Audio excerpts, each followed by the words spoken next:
Well, hello there, folks, and welcome to session 95 of the Grrrl Squad. 95 sessions. We are almost at triple digits, guys. We are almost in triple digits. That's ridiculous bum cheeks moments right there. That's what that is. I am, of course, your DM of Doom, Son of Asgard, or World Tree Quest here on Twitch, Twitter, and YouTube, because we be streaming on all three of them at the same time now, yo. Multi-streaming. Who says I don't know technology? I'm hip to the kids. I'm down with the lingo. With me today, we've got my lovely and amazing cast. We have got the amazing AK Warlock. We have got the excellent Ylla the Small. We have got the illustrious Ilana 147, and we've got the absolutely amazeballs Attack on Morgan. Wow, we're getting alliterative today. Alliteration, yo. We getting up on this. Do I have any housekeeping? I do have housekeeping. I actually do have some housekeeping. So a couple of things. One, Welcome to the Academy has been cast. I have picked the players. I have to email them and make sure they're still set for it to go into a discussion about dates and such for starting. And I have also chosen my reserve members as well. I will be emailing everybody that did apply for Welcome to the Academy. And it's not going to be a stock email, because I don't do that stuff. So everybody I will contact over the course of the next few days. It will be a bit of a delay because my family, my wife and my two daughters, are laid up with a stomach bug right now, so I'm currently the only healthy member in the house. No. I'm running all the errands right now. So just give me a couple of days. I should have them out by Monday. Number two, on Monday we're also going to put out the application form for the sixth and final member of Fathoms Below.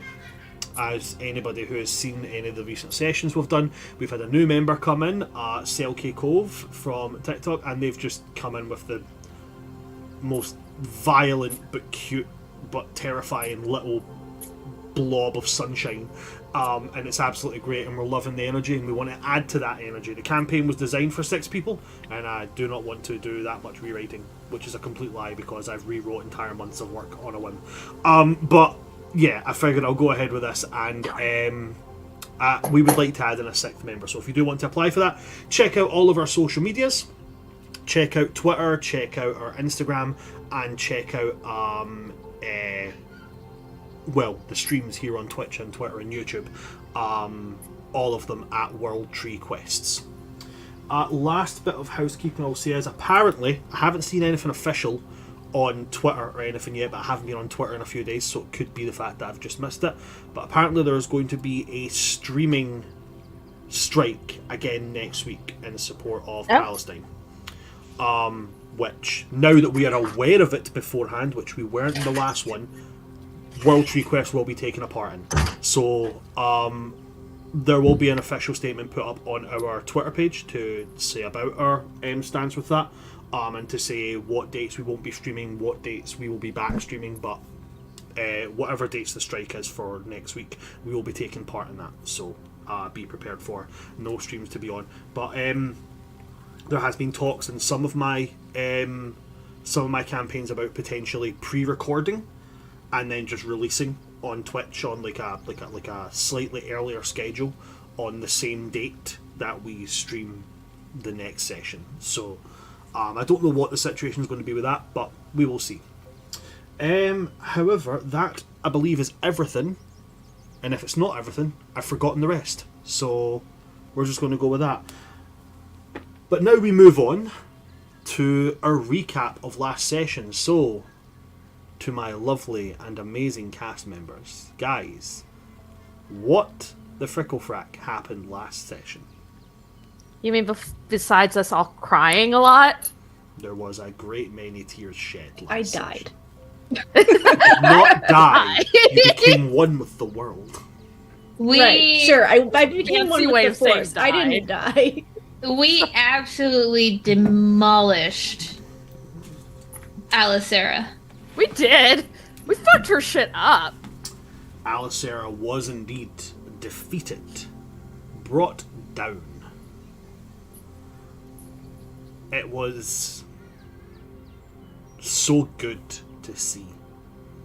Like, I've been doing a lot of behind the scenes stuff with Alyssera, and I'm just like, oh, I hate you. I don't like you.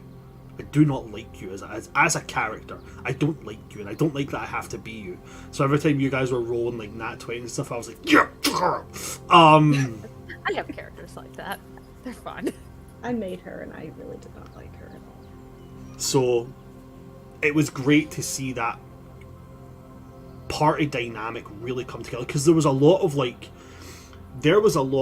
setting each other up for big moments in that combat. It was really cool to see. There was moments where, like, you know, Alyssera was coming in to do this big attack, and Lorelei was just like, nope. No. And because I said nope, Ylla, do the thing. And then Ylla would do the thing, and then there was points where, like, Seer would be, okay, I got a spell, but I need somebody to, like, you know, keep her away from me. Okay, cool. And then it was just like Ylla going like, hey, sis, your hair sucks. And then like they would attack Ylla, and then Seer would just be like, haha, okay, 9,000 bolts of death. It was really, really cool. It played out very cinematically for combat. I mean, let's not forget the ending either. She tried to, you know, she got sent into some other random plane for a minute, and then everybody held their actions and waited. And then when she came back, I went, you're not moving. There was a really, really cool moment where she got blipped out of time and space by Koyo. And then Koyo just went, okay, she's nearly dead. Guys, do the thing. And it was one of those moments of, like, instead of it being Julie, do the thing, it was like, Julie, and Julie, and Julie, and Julie. Do the 4 things. And it was so fucking good. And all the 4 I did my part. 3 of the 4 things was basically just make it so that Ylla can do nothing except crit. It was phenomenal. It was a great setup. And then, of course, we had that moment between Ylla and Alyssera at the end.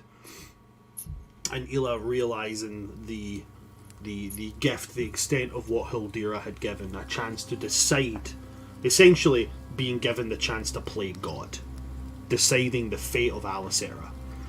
And Ylla decided that the fate of this particular form of Alyssera should be to be forgotten, to be erased.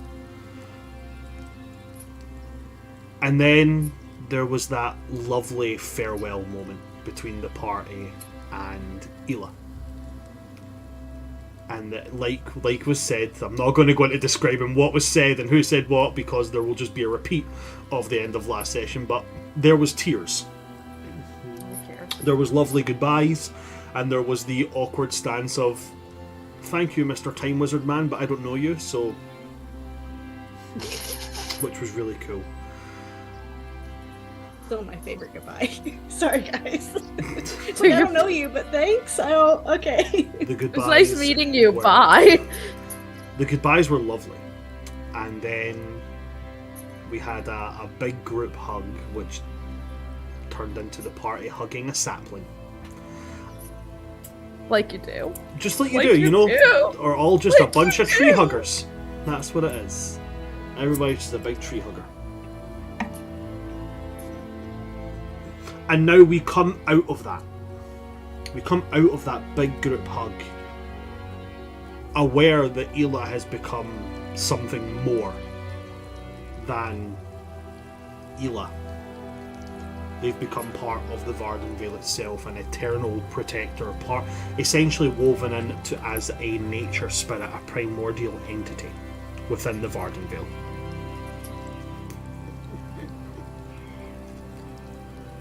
And as you guys now come back into that grove, with the green starting to return to this patch of the Vardenvale, and a very unique tree now starting to grow in the centre of this grove.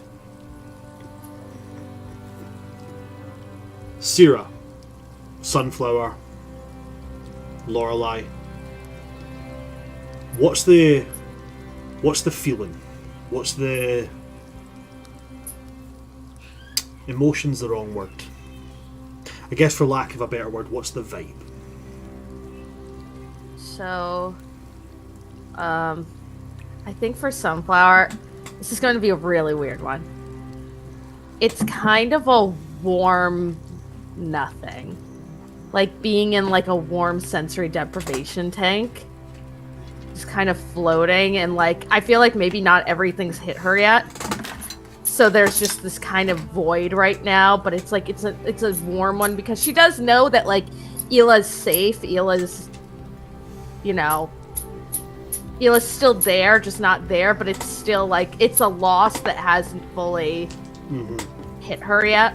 So it's just this kind of warm nothing. Warm void, and she's probably just kind of like looking at this tree. And probably looks like to everyone else like fine, but it's more just that nothing is really like comprehending right now. Okay. What about for Syrah and Lorelei?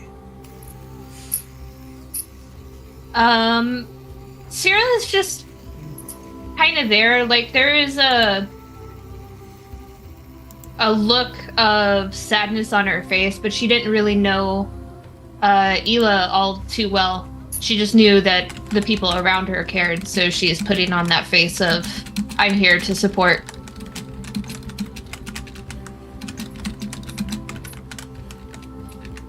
Lorelei is sad. Aww. They're really... I think they haven't experienced a loss like this since their mom.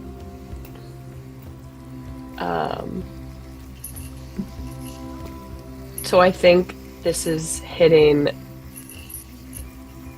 them a lot harder because the last time this happened, it was their mom and they were a kid. So they just look kind of like wrecked and distraught and just don't really know what to do and don't really know how to get past this. Okay.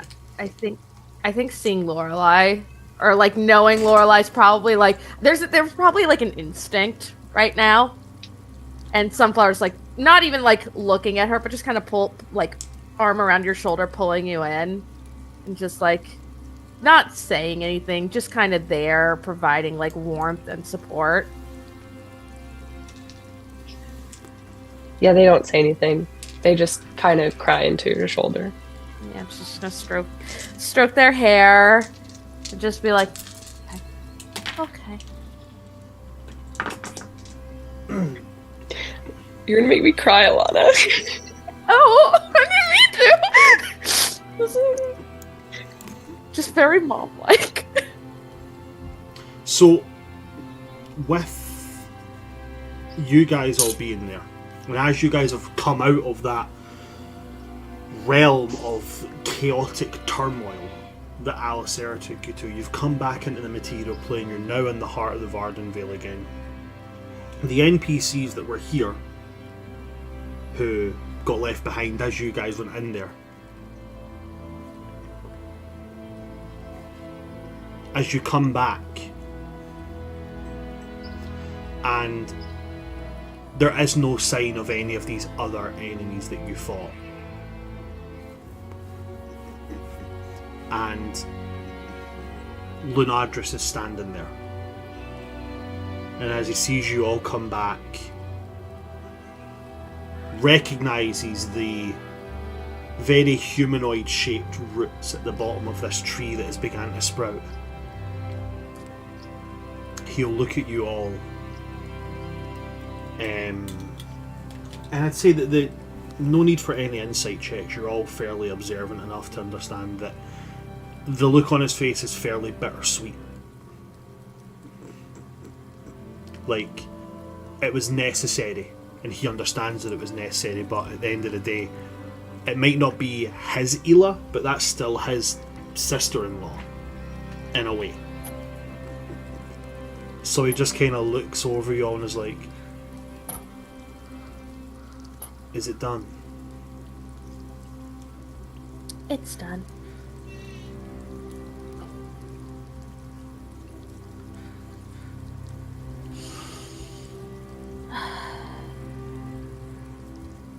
I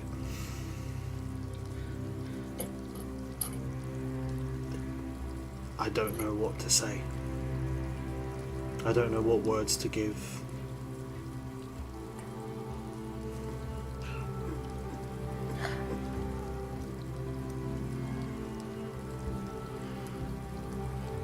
I've heard word from the front. Alyssera's forces have all fallen apart. Well, that's good. That's good.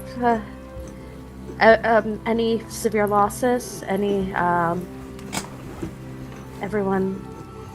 Nothing we can't recover from.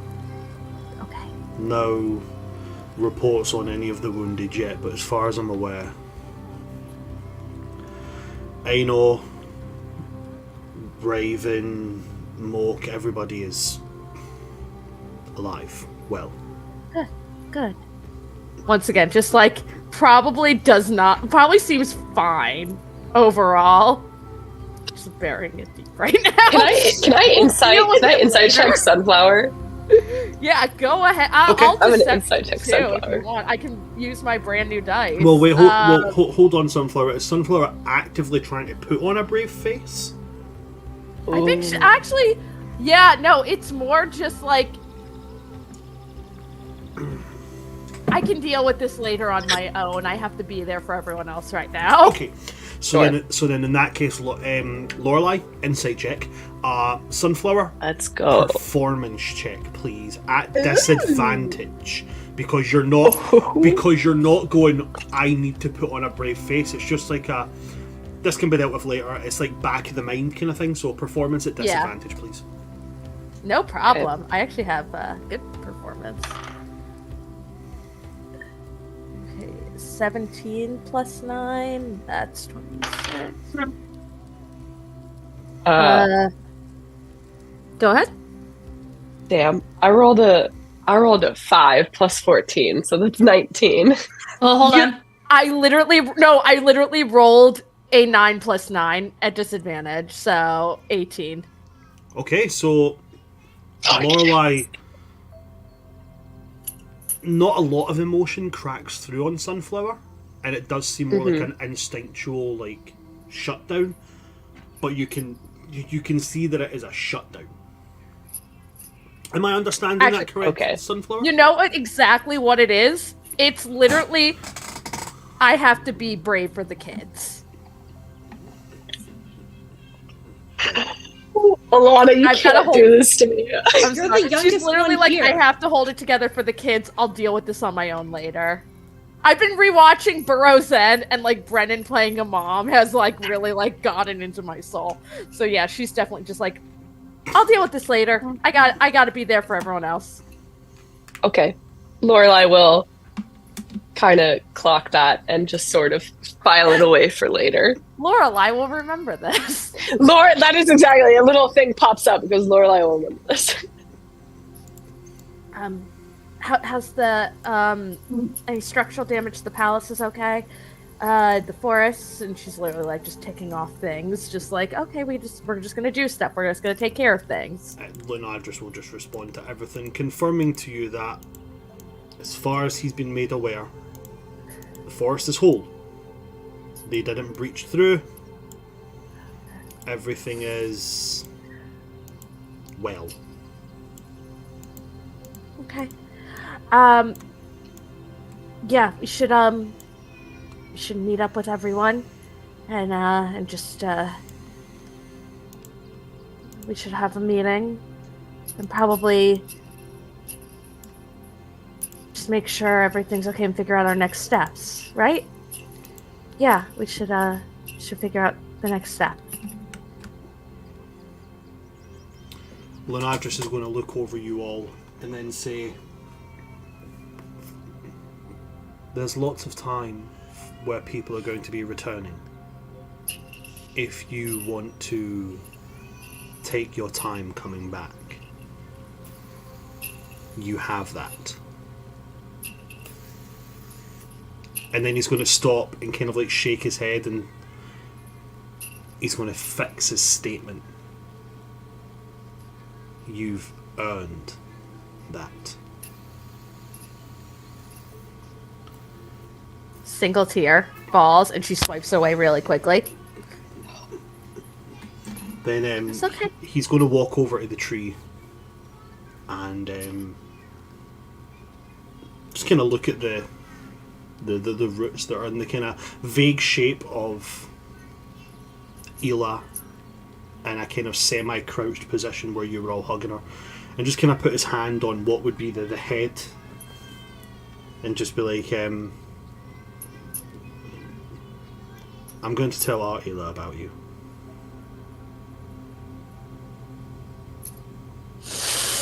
And then he'll at that point he'll leave. And for those who have seen Lunadris in motion, he's always fairly quick paced. He's always like power walking, or he's running, or he's doing that. He really, really casually, lackadaisically walks like someone going for an honest to goodness forest stroll. Can I insight that? I don't. Yeah, I'd say that's fair. Insight with advantage, Sunflower. You've known Lunadris for a fair while. I So, yeah, insight the scroll. Insight your walk. Oh my god, I'm gonna have to actually do math on this. Okay, that's a 19 plus 17 and an 18 plus 17. Okay, what is so- math? 19 plus 17 is 36. 36. So with a 36, it's fairly easy to see. He is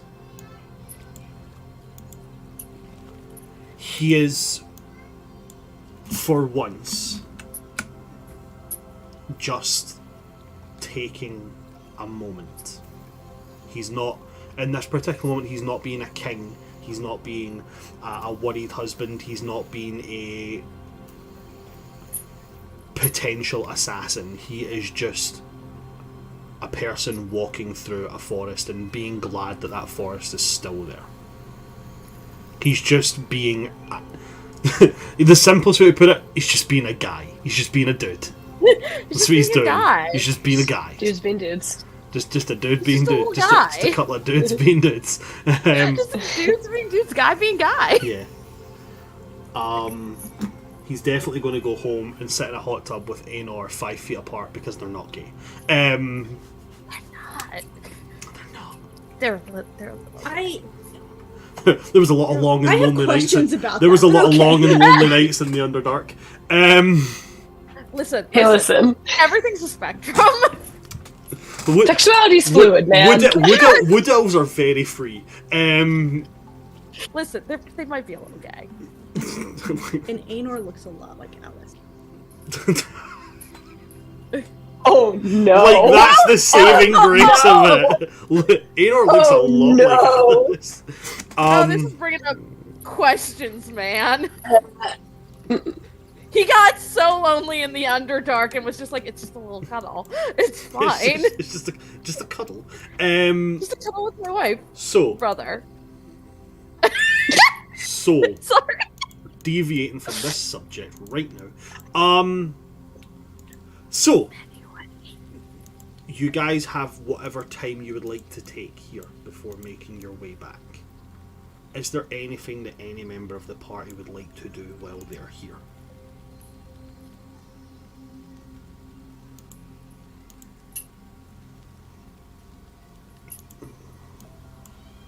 Any? I've got nothing. I would probably start growing those flowers. I mentioned the clematis flowers, Okay. the ones that represent mischief, and maybe make like a little crown around the root head. Okay. Clematis and branches and leaves, and make them look all nice, and maybe twine up the roots. But once again, it's all very like everything's fine. This therapy hasn't been invented yet. It's fine. Actually, I've got something. Are you inventing therapy? No. Darn! That's what I was Coco's gonna thing. ask. I was like, That's wait. what Coco does. He invents the stuff. No, just because someone mentioned her, and one of the only people from the girls' squad that she had the ability to reach out to. Sierra's going to send a sending to Luna to inform her. Okay. Morgan's just gonna be like, that's her whole face this whole session. It's so, guys, it's so bad. It's so bad. So, we have... That's wonderful. I love that. Great job. But also, it hurts. Oh, it hurts so good. So, you're reaching out to Luna? Yep. Okay. And what is your sending to Luna? It's going to be simple. It's, I am currently traveling with your group. I'm informing you that Ylla has left our plane. Not necessarily saying that she's died, but just she's left. Ylla's no longer with us. Okay. This Ylla turned into a tree. Okay. Honestly, makes sense. Ylla has shrugged off the mortal coil and has went to meet the Maker. Okay. Okay.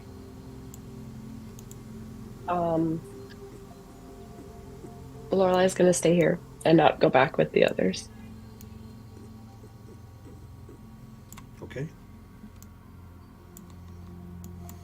Is gonna sit next to the roots that look like Ylla and just not follow you.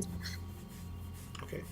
So what we'll do with that, Lorelai, is we'll come to you once Sierra and Sunflower have done theirs and they depart, so we can give you the privacy of that moment, right? Yep.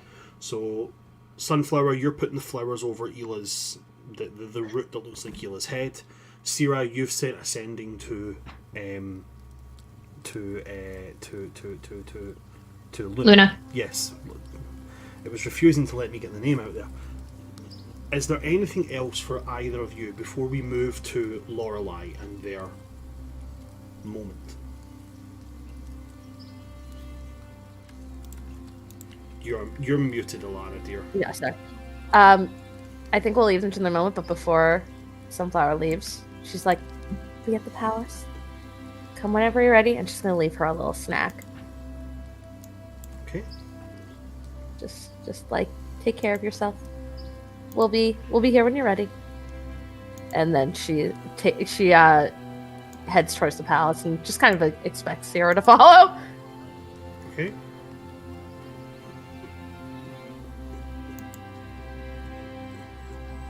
Sierra, anything for you at all? Nope. No? Okay. So do you guys both head back to the palace? Yep. Alrighty then. Lorelai, you're now left alone in the middle of this glade with the tree. What would you like to do?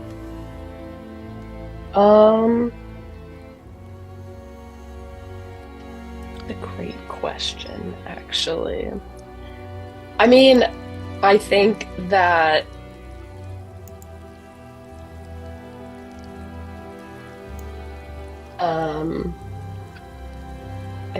Lorelai just wants to sit here and would sit next to Ylla. I'm just gonna call the roots Ylla because I don't. That's absolutely fine. Yeah, I'm just gonna sit next to Ylla and Ellie, can you remind me? Ylla's taller than Lorelai, right? I think everyone's taller than Lorelai.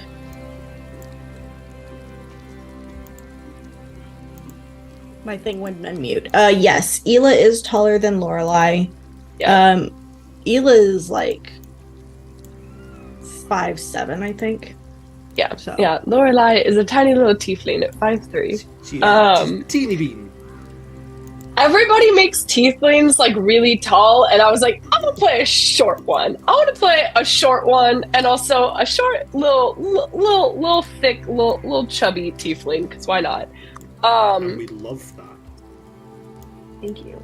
So Lorelai would sit next to Ylla and would lean up against the roots, so their head is kind of on their shoulder, and is just gonna sit there.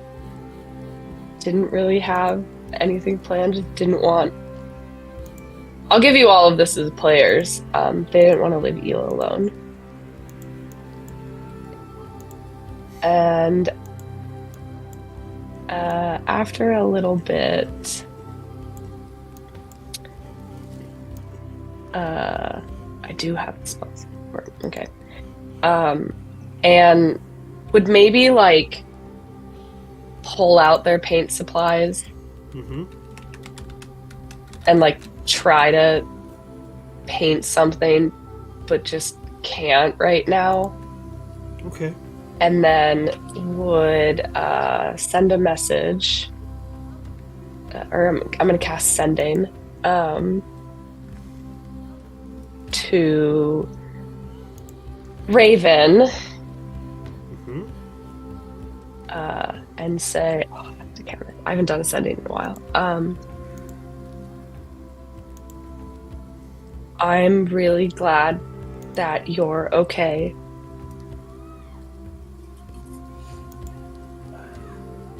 What part of the Vardenvale is this where we are? Is there like a name for it? Not really. This is as much as like, so the Vardenheart is the capital city of the Vardenvale. Yeah. As much as it's called the Vardenheart, it's not actually in the center of the Vardenvale. It's kind of like in the central north. Where you are is probably like kind of like the I'd say you're probably about just southwest of the center of the Vardenvale. What we'll do is we will call it. I've got a suggestion for a name. What? Because it's going to be renamed, but if it doesn't have a name right now, so right. Like I've got a suggestion for the name. Okay, cool. Because the tree that Ylla created is an ash tree, the ash grove. Okay. Something simple. We need to so something for it to be called at the moment before it becomes that, which I'm happy to take that name. The name sounds good to me. But for the now, we'll call this particular region of the Vardenvale, we'll call it Oakfront. The Oakfront. That sounds right to me. Yeah. Cool. Okay. I'm really glad that you're okay. Ylla is gone, and I don't know what to do. I'm at the, did you say Oak Grove? Oakfront. Thank you. Oakfront.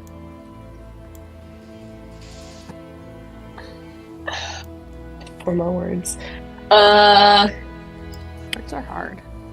Words are so hard. Words are very hard.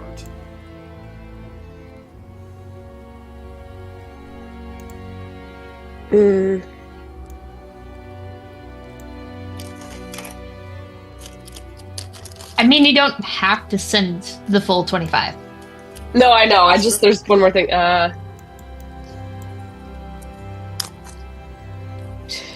Don't have to come. And that's it. Is that it for you there? Yeah. Okay. They'll respond to you, as they can do from sending. And it'll be a fairly short sending. They'll say, don't answer if you want me there.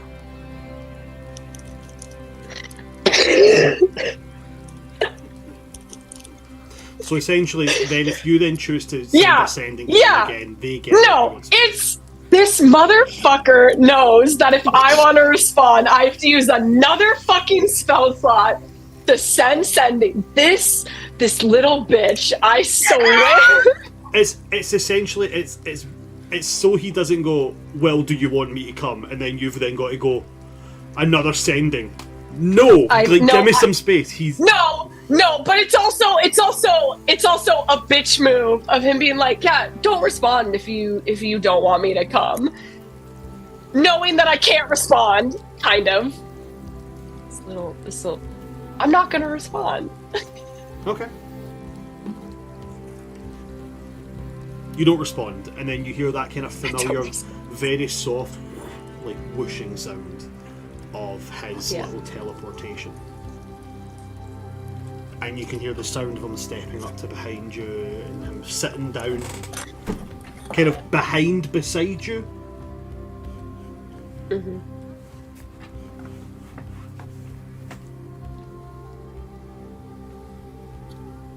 You alright?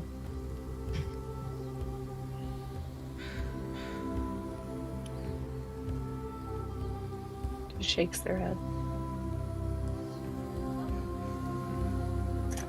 Kind of scooches himself a little bit closer.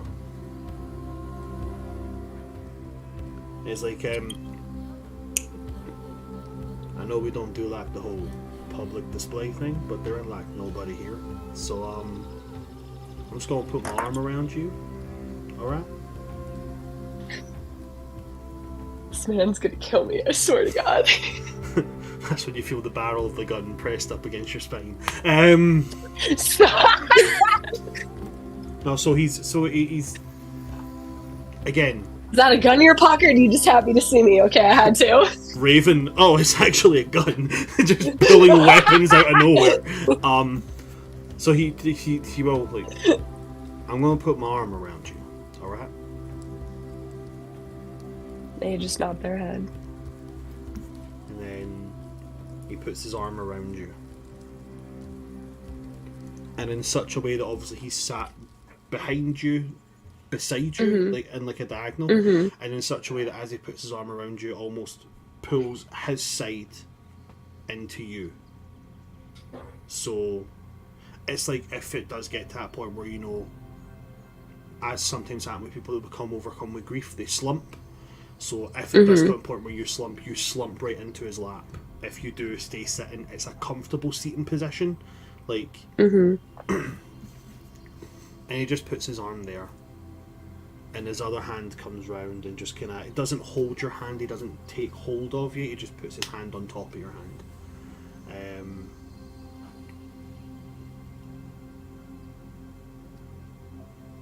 And then he just sits with you.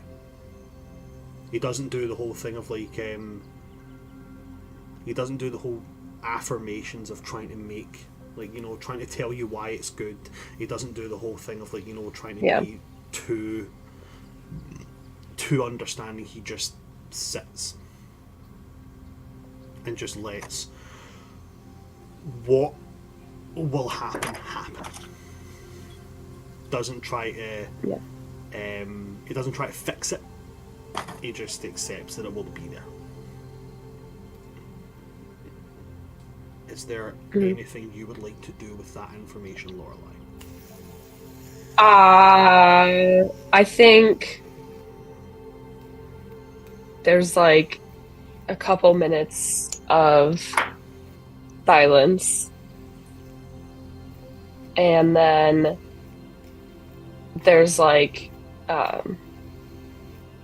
bit of like a choked out sob that comes from Lorelei. Like they I think they had been like quietly crying, and then it's that point where like you can't quietly cry anymore, and they were trying to like not do anything about it, and then I think they turn into Raven and put their head in his chest and kind of grip onto him and just stop. Okay. And in the moment that you turn into him, his position as in like sitting, that doesn't change, but like the position of how he holds himself when he's sitting changes. You know, he moves his left knee outward, he moves his right leg and extends it out, so that instead of you now sitting kind of in front and to the side of him, he's now essentially created like a cradle. And as you kind of turn into him, he just that arm just essentially just guides you in. And again, nothing really changes. It just sits there, and other than like little hushing sounds and just telling you that you're okay. He doesn't really say anything much.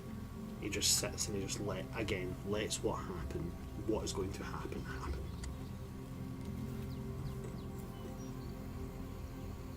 Yeah. We can come back. You can go to the others and come back. Sierra and Sunflower, as you guys are making your way back, you eventually catch up with troops who are coming back from the front. And very much in the Wood Elven fashion, and really the Vardenvale fashion, because quite frankly everybody in the Vardenvale just behaves in the exact same manner. They're already celebrating. Already they won. Like, the Vardenvale is safe, and that is what everybody in the Vardenvale strives for, is to keep that forest safe. And elves, furbolgs, satyrs, centaurs, all alike, including some of the very few sylvans that have woke up out of their exceptionally long hibernations to come out and, go full ent mode on these denizens of chaos. Like, they are celebrating. They are obviously incredibly jovial about what's going on, but there is that looming shroud of, again, that bitter sweetness to it, and the fact of that obviously it was a battle. Some people have died. Nobody goes into a battle and comes out without experiencing any losses. It doesn't happen. So it's like they're all jovial until like a cart goes by with some wounded on it, or someone carrying a friend, somewhere along those lines. But the overarching vibe of the march back is a positive one. Eventually you'll see some familiar faces there. You'll see Aenor marching back. He's kind of talking very jovially with a couple of soldiers, and Mork is there. And for once, Mork seems to have a smile on his face, which is a strange thing for our big orc boy. Someone's just gonna be like, so how many of them did you smash? And Mork will run a hand through his hair and say, there's only one person I smash. I couldn't let you be the one to have all of those jokes. I had to turn one round on you for once, Alana. Fran, you've again. But yeah, in reality, he will, if you do ask him how many did they smash, he just kind of grins. Like, it was a very good fight. I'm glad. Aenor will kind of look over y'all, and Aenor's face is very annoying. He sees that Ylla's not there. He knows what's coming. He knows what was coming. And there's a kind of point where he stops, as if he hears something that only he can hear, and he just kind of smiles, and he'll look at you both and he just nods, like a confirmation, like they're okay.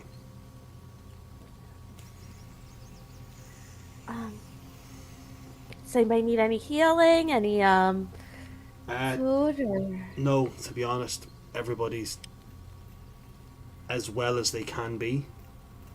Okay. Nothing that needs to be done immediately. I think that there's a little twitch there. Just a little like, no, there's got to be something.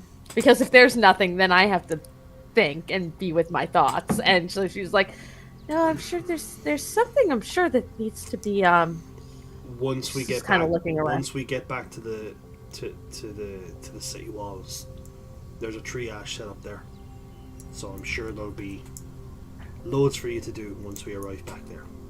Oh, okay, good. And she's just immediately happy that there's something that she can think about that's not like what she should actually be thinking about. Sierra, anything you would like to do on the walk back? Just to remind you as well, Sierra, there are winter elves who were stationed here, who were also taking part in that fight. So, and on top of that, you've got your weird, creepy cult people. That's fair. I totally forgot about the winter elves. I would reach out to my cult just to see how things went. Mary gives you a report that they lost a fair few, but they've still got strong numbers. Of the surprise husband. Hello. Of the say 400 strong members of your cult that turned up, total losses were somewhere in about the 70-80 mark. Okay. Yeah. But they were they were, from what Mary tells you, they were stationed as more of like a guarding a back outpost. Like a how would I describe it? So you know like in the Battle of Thermopylae, the thing that beat them was a tiny goat path that people were able to sneak around and get in behind them. Essentially, there was an outpost that led into a path, a checkpoint that could take them straight to the Vardenvale, and the cult were basically put there and told at some point some things are going to come here, hold them off. So they basically stopped a bunch of people getting in there. Okay. I would instruct Mari to send a couple of her most charismatic people to different places to just recruit, to see if they can't get new numbers. Okay. And then Are they here for the cult stuff? they are here for the cult stuff. And then I would check on the winter elves to see how they fared, and to see who's quote unquote leading them, to see if I know who it is. You would be fairly familiar with who's leading the winter elves. As you are aware, Sierra, as you're aware, the last president of the Winter Elf Burn my books. nation, Anyway, was found to be one of those who was turned by Kesselis. Burn However, my book. I don't know if you're aware of this, AK, but it was actually on the Grrrl squad that a new president was elected for the Winter Elf people. I think I might have missed that episode then. Well, a new president was elected, and as you're walking back here with these soldiers and you're seeing these winter elves, and as they're all standing talking and sharing this moment with each other, make me a history check.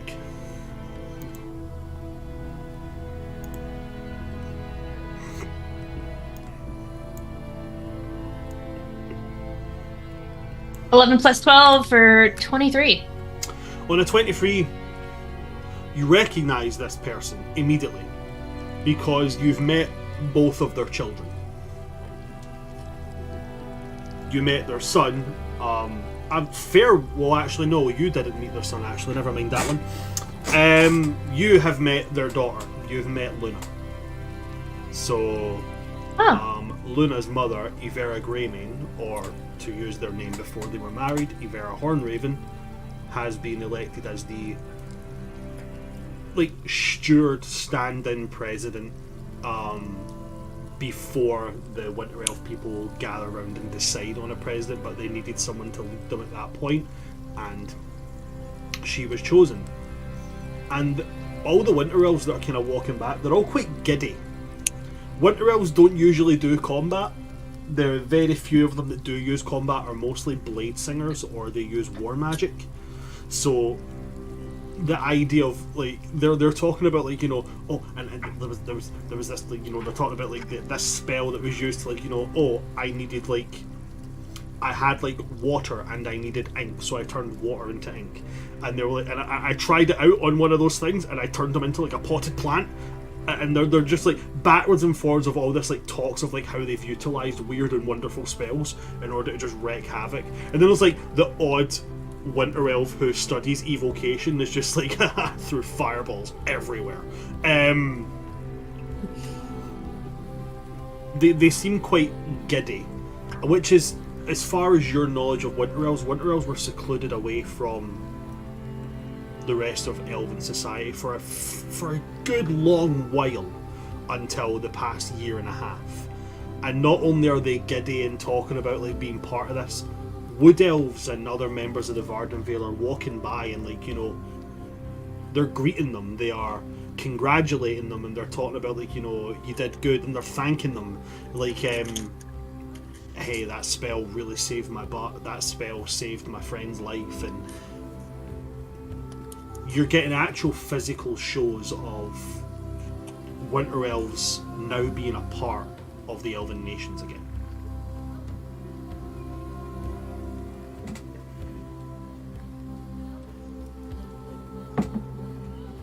And So sorry, go ahead. Sorry, go ahead. No. I was just gonna ask if the president was like in that crowd as well. Yes, she is. Okay.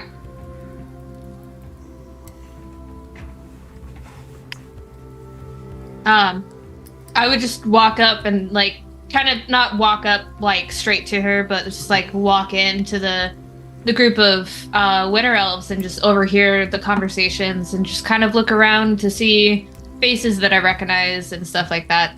I'm assuming she's wearing the garb of the president, or something similar. The garb that she's wearing is a bit eclectic. She is wearing what you can tell are robes that were maybe once purely studious winter elven robes. However, she does have like a fur mantle on her shoulders, which you can tell is of Skaldica design. Bran, does she have any markings that from when the villains went into that village that I would know that it's from the missing thing? I don't know what village you're talking about. So when we went up north, the Skaldica village with the right. Bloody King. No. So she's not from there. No. Well, her husband was. Her husband was Skaldica, but he's not from that village. He was from a different village. Right. What I'm saying is because that we had that whole like round table thing there, and we saw symbols of all of the other villages. Is she wearing any insignias that were maybe linked to the clan that her husband was from? Yes. Make me a history check and see if you can see what it comes out as. 11 plus 11 for 22. On a 22, I'd say that that's enough for you to remember. Winter elves are fairly decent with, you know, memory and such. You can remember generally all the kind of symbols of the 13 clans of the Skaldica. And you obviously do remember the 13th one. So to remind you, when you were there, it was like a big stone table. And all of the stones were made of like a grey slate, except for one portion of the table. One portion of the table was made of black marble, and that's because that clan had been all but wiped out. Well, the insignia that's carved on that, she has that. It's on a ring, like essentially tungsten steel, like really, really firm, like cold wrought steel. Ring on her finger has that symbol on it. Okay. I think I would walk up like next to her without looking at her and just say one of the greetings that I remember from the Skaldica village and say, okay. It's not often that an elf like you, like such as yourself, would wear furs from a village like that. And as she'll look to you with a smile of like amusement, like, And she's like, it's not fairly often that anyone outside of the clans are familiar with their iconography and practices. Do you have a lot of experience with the Skaldika people? Unfortunately, no. My former companions and I spent a few days in a village, and it seemed that 12 of 13 clans were there doing some sort of war party, if I remember correctly. And she's gonna motion down to the, motion to the ring. That symbol was the only clan that wasn't there. That would be fairly hard for them to be there. As far as I'm aware, the only currently living member of that clan by right of blood would be my son.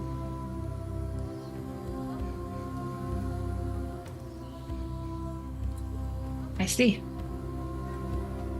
Oh, that is a damn shame. Yes, it is.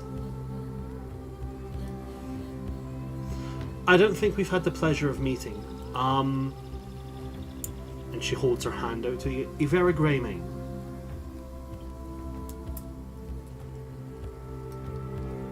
I think just to keep on the kind of mixed greetings, Alyssera would take her forearm, just like in Skaldika culture. The whole that grasp.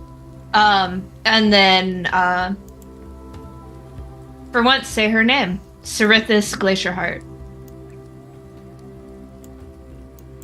There's a very obvious note of recognition. She says, "It's good to see you."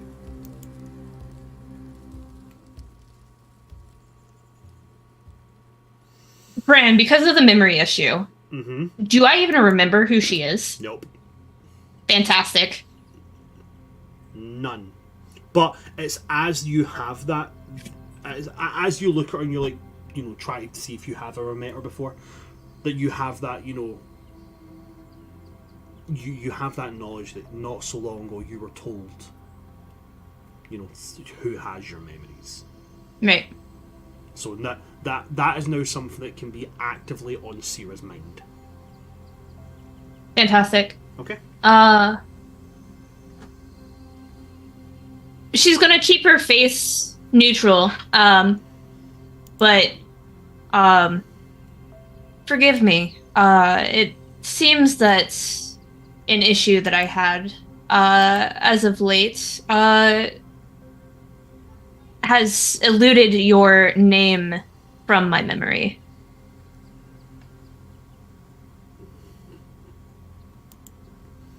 Well, if there's anything that I can do to help remedy that, please do just ask. Tomorrow. Tonight is for... Celebration. Morning. Yes. Yes. Well,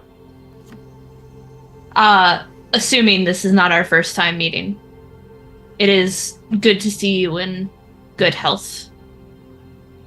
And perhaps we will talk tomorrow. Perhaps we will. Until then, Cerithis Glacierheart. And she kind of just nods her head and she moves off to make her way into the Vardenheart.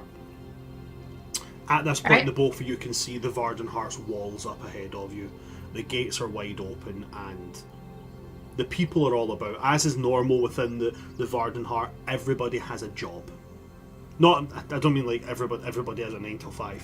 What I mean like is during war, like even those who don't fight, they are back at the Vardenheart. They're setting up triage stations. They are singing to the forest to get the herbs and get the plants they need for poultices and all that kind of jazz. Everybody's doing something. And it's already all set up and already in motion. What seems to need more help right now? The healing tents, or like the people with the plants and the growing and everything? Healing is taking priority right now. Most of the stuff that needs healed is like serious wounds. Poultices is for like, what's wrong with you? Oh, I've got a sword wound on my arm. Is your arm hanging off? No. Okay, we're not going to waste healing magic on you. We're going to slap a poultice on it and you're going to sit over there for an hour. She's immediately going to go over to like the next person who needs healing and just start working. So Sunflower's just diving into work, basically. Yup, just you can't think about things if you're working. Absolutely fine. Mork goes to the point of like, Mork's the commander of a specialist group of mercenaries. Like, he knows how to do like battlefield medics. So he's just like, if you don't need a poultice and you don't need healing magic, like if you've got a cut that just needs stitched up, I got needle and thread. Let's do this.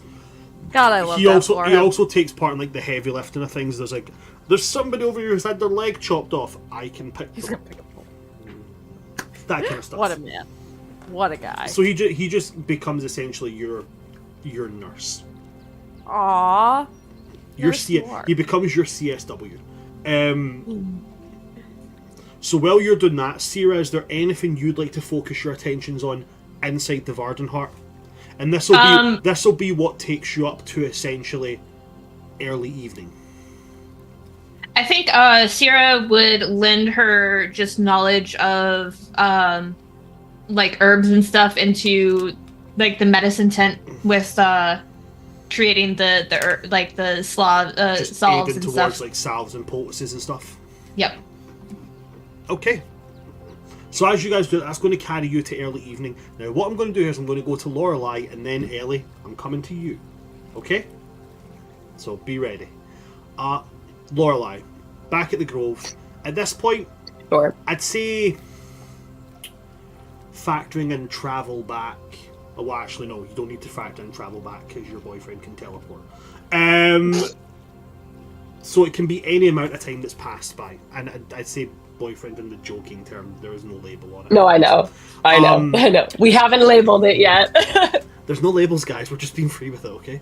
God, these kids these days and there's no label. We're just friends. It's fine. We're just friends. We're just friends. Yeah, we haven't gone back yet. Still. No, not at all. Yeah. Yep. So I think it's a bit of crying for a decent amount of time, and then it's like when the sobbing starts to stop, and then it's like the little like sob like hiccups. Yeah. Kind of like it's calmed down a bit, and still like with their face buried in his chest, Lorelei will just go, "How was I ever so okay with this?"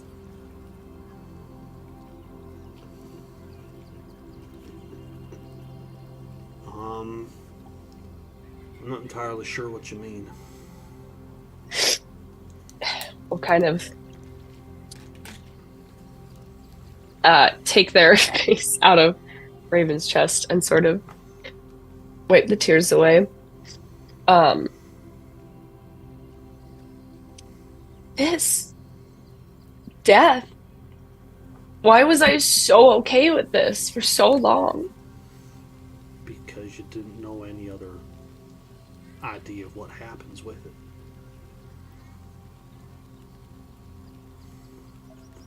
I did, though.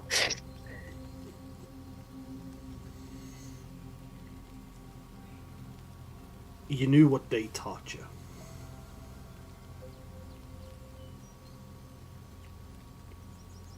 And they only taught one version, which is that it has to happen. There's no point in feeling any kind of way about it because it's a thing that has to happen.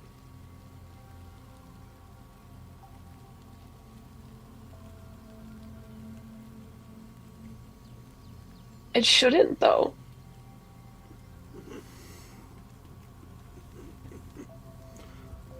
I've seen a lot of different cultures and a lot of different approaches to death.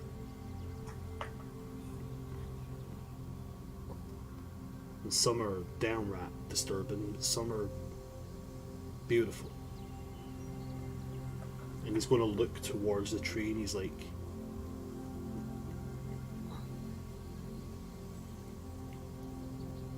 I don't even know if you can call this a death. It's definitely a goodbye. But, and he puts his hand out as if like, not as if to touch the tree, but as if to touch around, like around it. Is like, there's still a life essence there.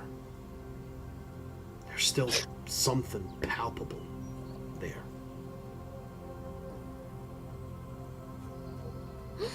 Oh no, what happened? And that don't happen all with people that die. But at the same time, a death is just another form of goodbye.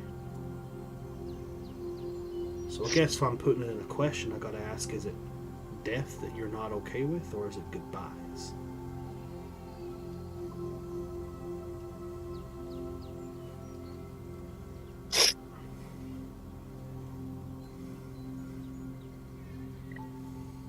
I mean, most goodbyes tend to be a death, right? Not always. Not always, but yeah. Lots of goodbyes tend to be because of death. I mean, Luna's gone, and now Ylla. And I don't want that to happen to anybody else.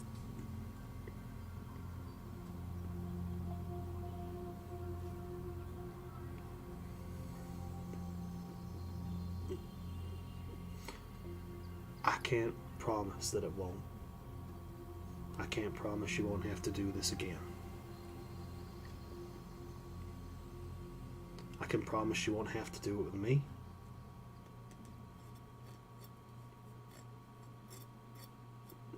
I can promise anytime you do have to do it, if you want me there, I'll be there.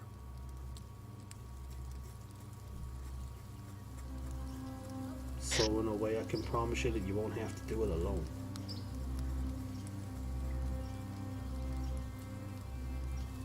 I don't know how much of a help that is, but that's what I can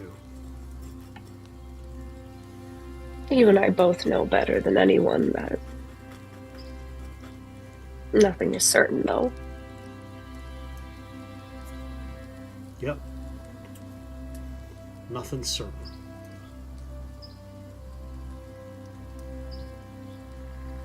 Well, except haircuts.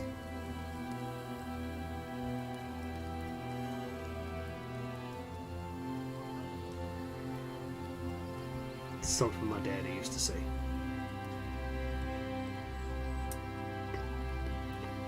I don't think I've ever actually gotten my hair cut.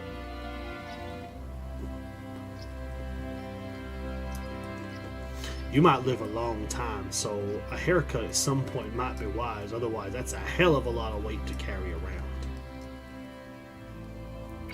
You just see the massive, like, wild curls. Long, bright red hair that Lorelai has, and I feel like everything makes sense now. Oh. Lorelai's like, is that why I have migraines all the time?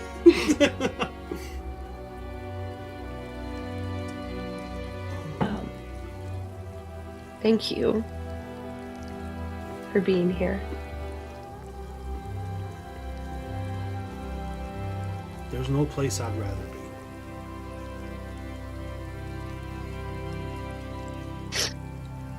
If you want to go back, you can. I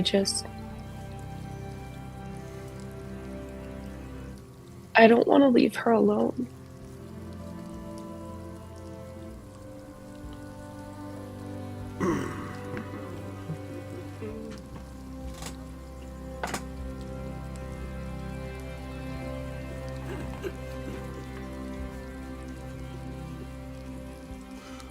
Lorelai, a voice is going to speak.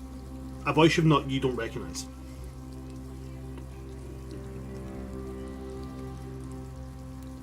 And as it speaks, it's very clear that Raven can't see or hear this person. Because Raven keeps talking. And a voice going to go... Just drop the notebook! Oh! A voice will say, they're not alone. They're more not alone than they've ever been in their entire existence. And stepping out from behind this ash tree is going to be a what looks like a wood elf, but their features are much more fey. Like, their cheekbones are much more prominent, their jawline is much stronger. They have a bit of like a stubble beard, and they have like what could have at one point been mistaken for like a helmet with antlers on it, but they don't have a helmet, they just have antlers. And they kind of step out looking at a tree, and they have, much like when Saga stepped back and became part of the spiritual world, they have that very, they have a ghosty look about them. Okay. This Ylla is with all their kin. With their dad, their ma, their brothers, their sisters. And kind of, even their incredibly handsome and attractive great grandfather. There are a lot of things, but they're not alone.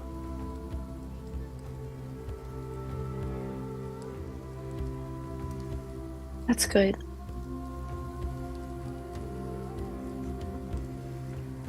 I wouldn't want her to be alone.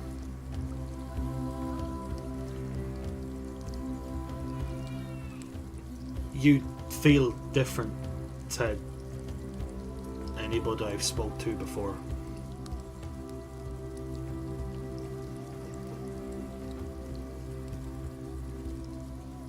You some kind of cleric or something?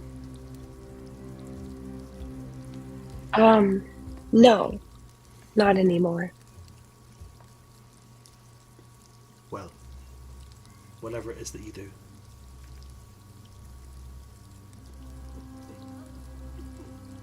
They can tell. They can... And it looks like he's trying to figure out a way to explain... Like, trying to explain something of the divine cosmic order to a mortal. And he kind of goes... Every version of this place, they can see it. They can feel it. So they know that you're worrying about them. And knowing them, they've probably got some sarcastic way of telling you not to worry.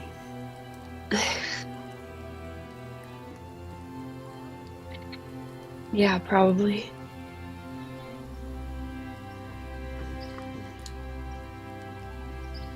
Also, the funny one with the hat. Something they said is kind of true. It's not a death. Everything around here is alive. The grass you're sitting on, that tree over there, the hedgehog, well, the hedgehog is obviously alive, it's a living creature, but you get the point I'm trying to make here, like everything here is alive, so are they. The only point where they die is when they're not remembered. And by the fact of what you're doing here, I can guess that you're going to remember them for a fair while. Yeah. Not just that, though. I'm gonna make sure everybody remembers them. That's a promise.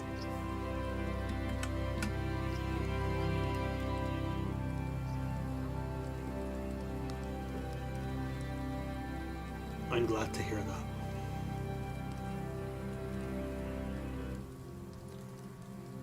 Can I ask your name? Of course you can. My name's Kernan.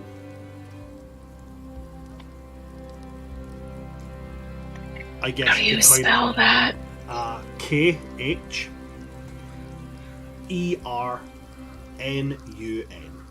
Kernan. It's not how I would have spelled it, so thank you. And he's going to, in a very Ylla and Aenor way, kind of like leaning like this, as if like whispering, even though he's very aware that only you can hear him. And he leans in and goes, he goes, I was kind of the first of the badasses.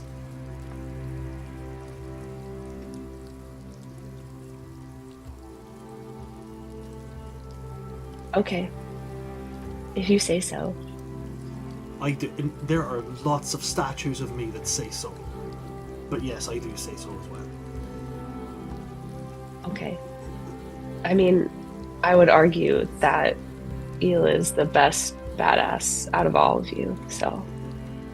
She's certainly way more than Aenor. She's certainly up there in the higher echelons of badasses, and yes, she is certainly up there higher than Aenor, but I was the first.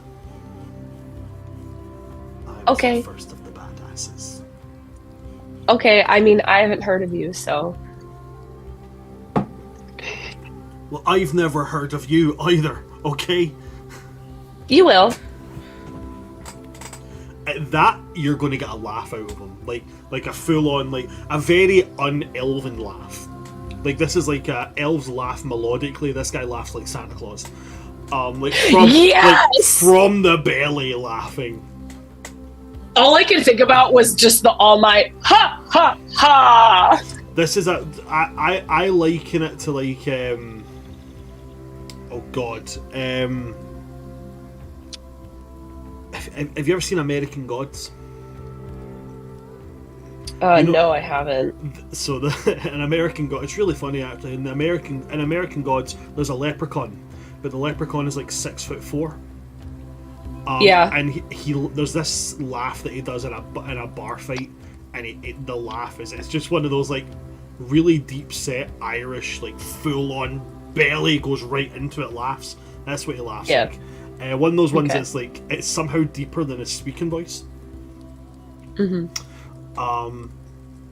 then he turns and starts to walk behind the ash tree, and he goes, I like that one. I like that one. I look forward to hearing about you. And then he steps behind the tree, and it's then you would kind of come into here like Raven, like, Lorelai? Lorelai? Look, are you alright?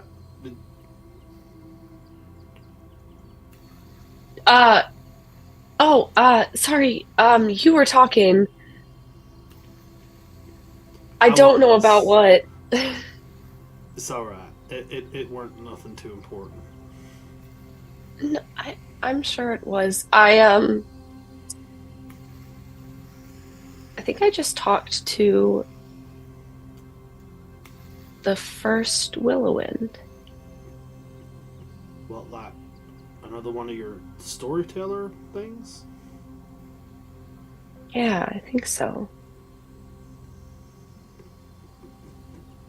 Did they say anything good? Yeah. Ylla's not alone.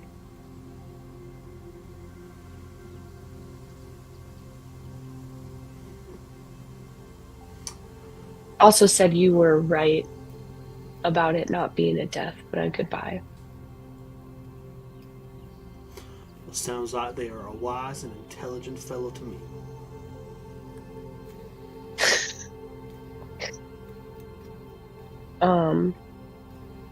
And Lorelai would stand up and sort of put a hand on the head of these roots and go, I'm really glad you're not alone. But you're not going to get rid of me that easily, so I will be back. And we'll hold out a hand to Raven. We can go back now.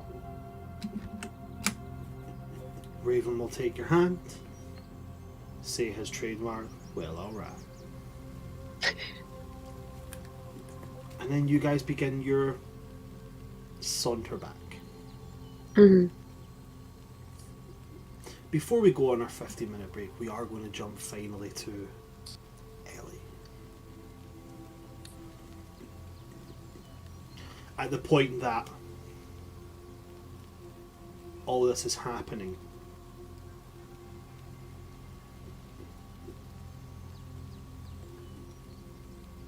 you finally got to the point where you're, strong enough to get yourself, like, to the edge of what you now have come to groggily realise is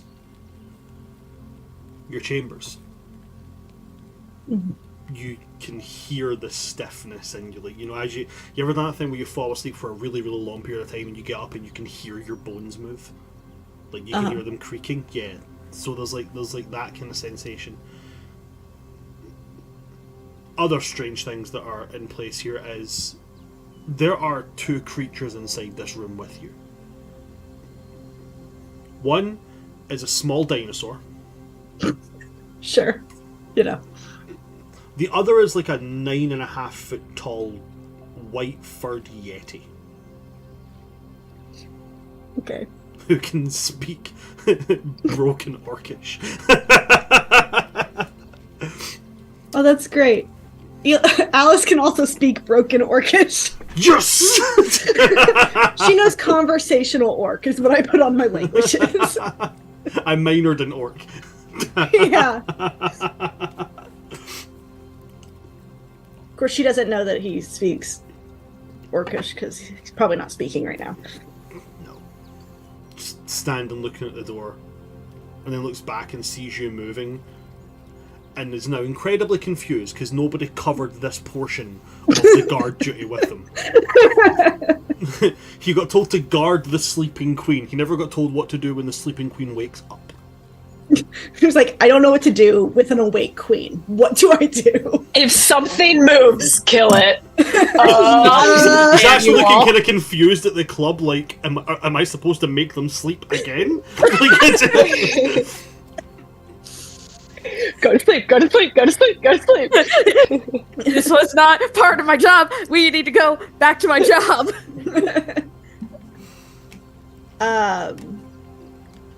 Yeah, Alice, at seeing seeing the tiny dinosaur, which seems like less of a threat right now than the 9.5 foot tall Yeti. Alice is gonna talk to, or try to talk to the Yeti. Okay. But because she's been asleep for months, I guess, at this point. Yeah, about half a year. Yeah, her voice is very kind of gravelly and all stuff. cans of croaky. Yeah. It's crunchier than a bag of smashed crabs. Yeah, exactly. So I'm not gonna do the voice, just imagine it because I don't feel like it. So Of course. yeah. Just pretend. Imagination. Pretend Exactly. in a D&D game? What nonsense is wild. this? This is not part of the We are only playing realistic D&D here. Now, roll for taxes. no. So Ylla's gonna be very gravelly voice, who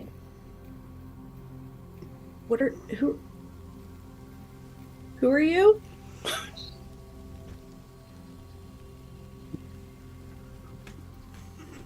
They seem confused. Okay. And they're going to make a judgment call here. That judgment call is going to be decided by this dice roll. Okay, great. The judgment call they do is that they open the door to the room and just kind of yell down the corridor, but it's not like a word. They're just kind of like, Just someone. There's something happening here that I was not. and they just Help! they just keep doing that until one of the kind of palace guards kind of puts it. Right, the last time we came into this room, you were. What is that? You're that Yeti. Yeti. Okay. You can talk. Oh my!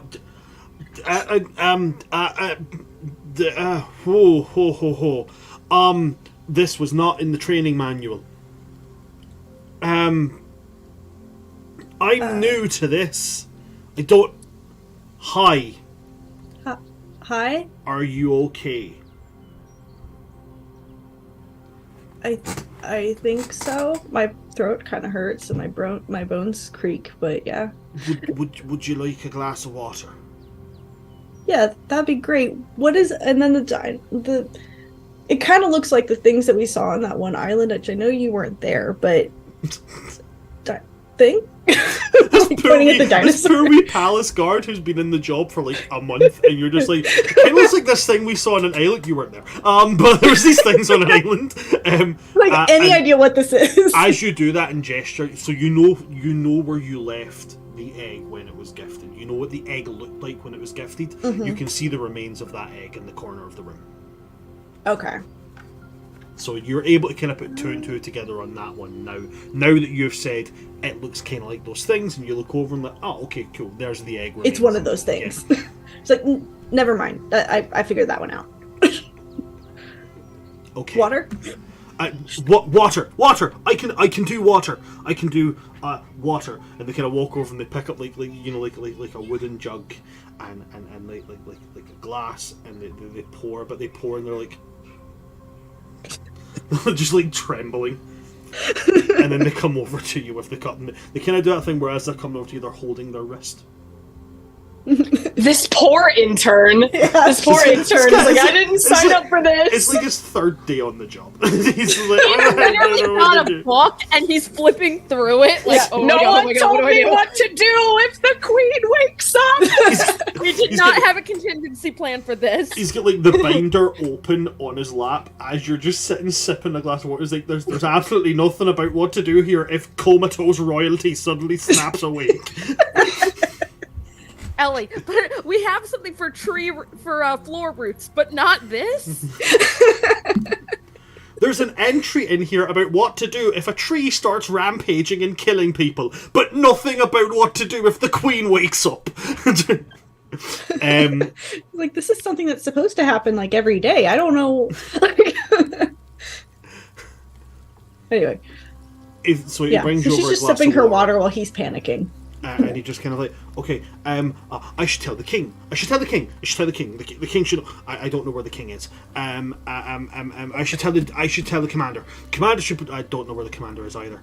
I know there's someone who should be told.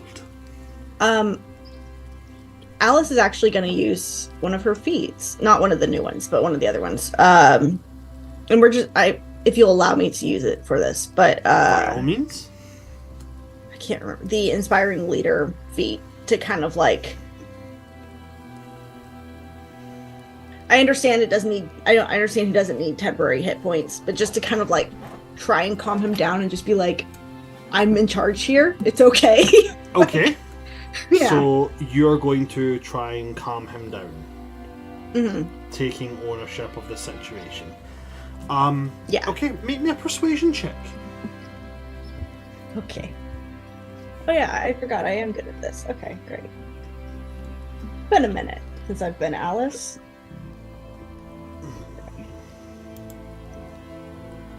That is a soft 20.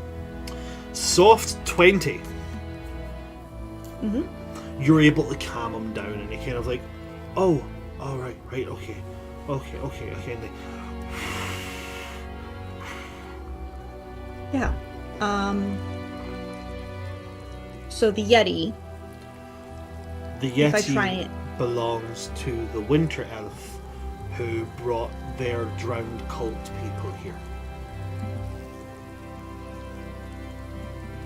That doesn't really help me understand the situation. That sentence is insane out of context. Yeah.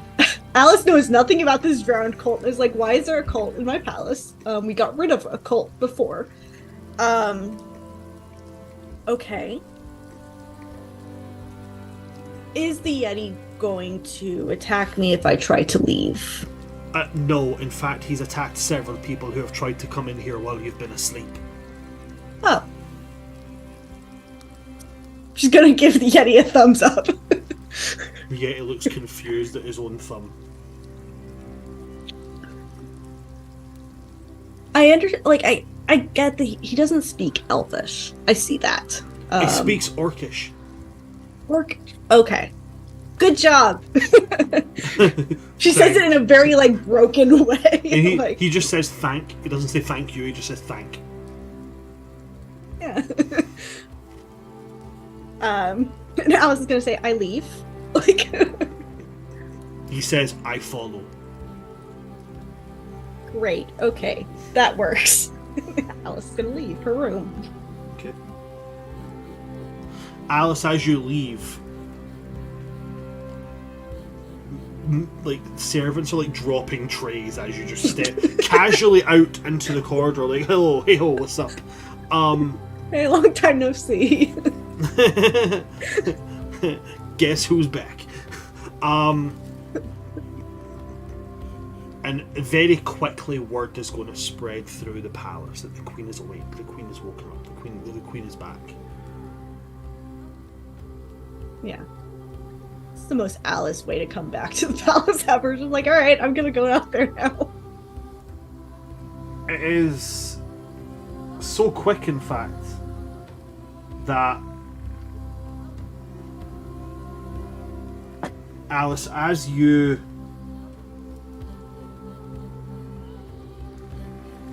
reach the staircase that takes you down to the lower floor of the palace, Lunadris is at the bottom of it, making his way up. Aww. And he's out of breath, as if the news has reached him, and he's just sprinted. Yeah. Okay. So in Alice's mind, I mean, obviously, she went through some stuff and everything, but in Alice's mind, she doesn't know how long she's been asleep. So she's just oh, hey there. Yeah, Alice is not aware at all how long they have been out of it. Yeah.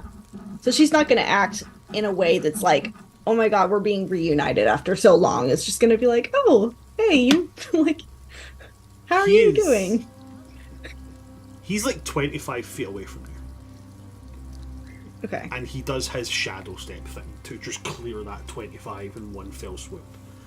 Yeah. He materializes out of the shadows, hugging you. Oh. Hey, are you okay? I had nearly forgotten what your eyes looked like.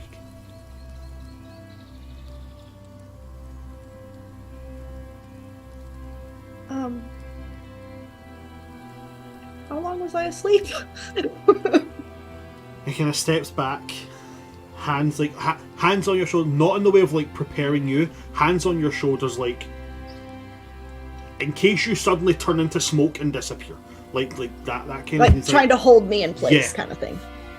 He's Alice, love, you've been asleep for quite some time. Okay. You've been asleep for about 6 months. A lot has happened. Okay.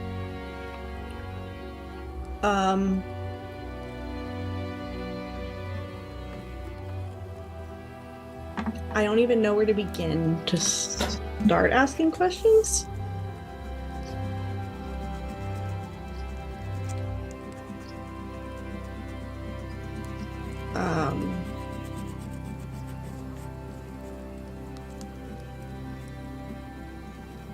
What's happened? Well, in more recent stuff, we've just won a major battle, literally within the past half an hour. Oh. Less recently, a lot has happened. Okay. And I think before the celebrations today is probably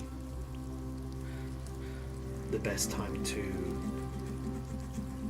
reintroduce you. Okay. Are you well? Are you up to that? If you need more rest, then we can arrange for you to rest for longer if that's what you need. You just said I've been sleeping for 6 months. That is very fair. I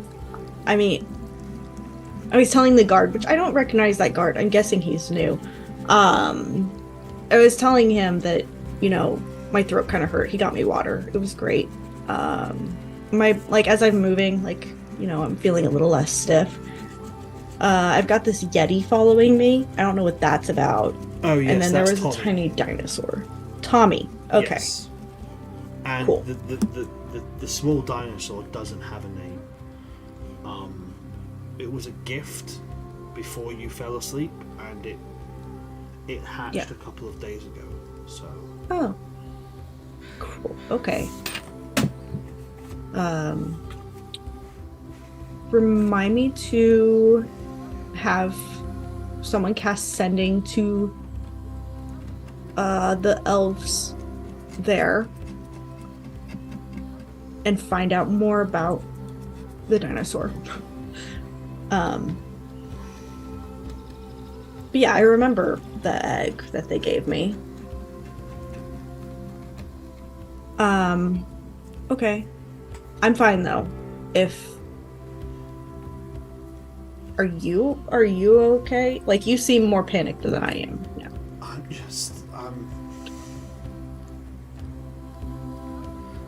missed you so much.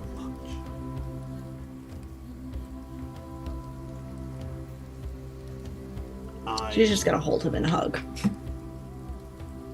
He goes to speak, but then when you hug him, he just...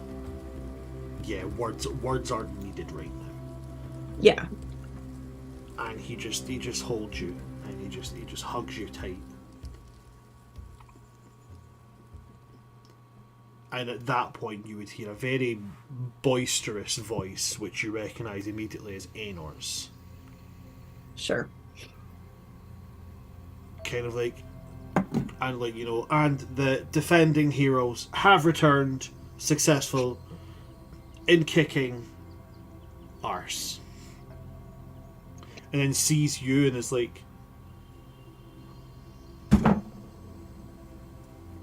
well, I didn't expect to see that one coming. You slept in like a lot. Yeah, I've been told. I won't be sleeping for another 6 months just to make up for it. You've missed several meetings, you really have. Sorry. Very important decisions were made. Well, I'm gonna have to undo all the ones you made, so. I'm afraid you can't see. The thing is that while you slept, I was actually named as Grand Emperor of the entire world. So you know how I feel about emperors. We can't be having that. That's fair, actually. Yeah. So I guess this means we're like mortal enemies now. Yeah. I mean, I guess so. I don't know what to tell you. It's gonna really put a damper on me and Luna's friendship. Yeah, it really is. Where is she? She's doing some things. Not ominous at all, but okay. I'm not really allowed to say more, unfortunately. What I can tell you is that she's alive, she's very well, and she might be back.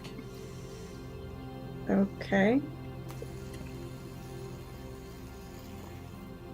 So not here then, No, is she's what not I'm... here. Okay. But if you want to say anything to her, then I can deliver that to you, because I'm kind of with her. Right now? No, like we're traveling together, like.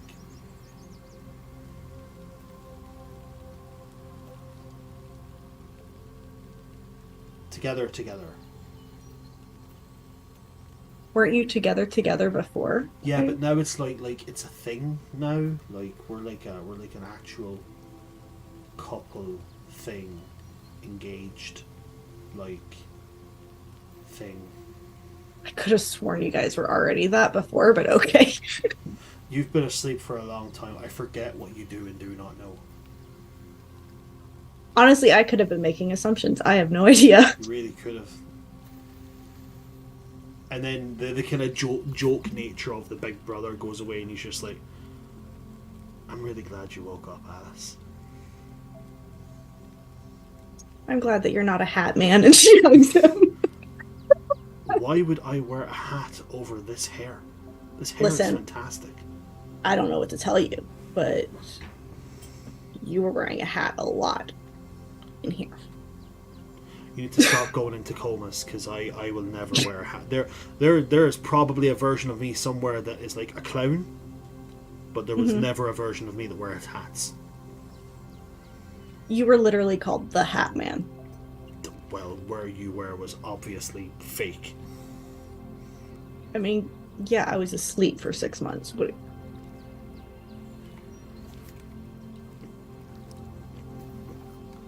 that's a conversation for another day. The conversation that should be had right now is I think you should come and see your friends. Or Yeah. friend. Yeah. There's only one of the original ones left. Okay. It'll make more sense. Everybody should be back now if you want to come in. We'll start getting you caught up on what's went down. All right. I'm just gonna follow along. Very confused, but yeah. As you're following along, that's where we're going to take our wee 15 minutes. Okay? To those that are watching back home, don't go anywhere. Stay with us. We will be back in 15 minutes once my players have had their little break. Don't go anywhere, folks, and we'll see you after the break.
Hi there, folks, and welcome back to part 2 of our lovely little session of the Grrrl Squad. I've just realised we're going to have to change Ylla's little thing on the side.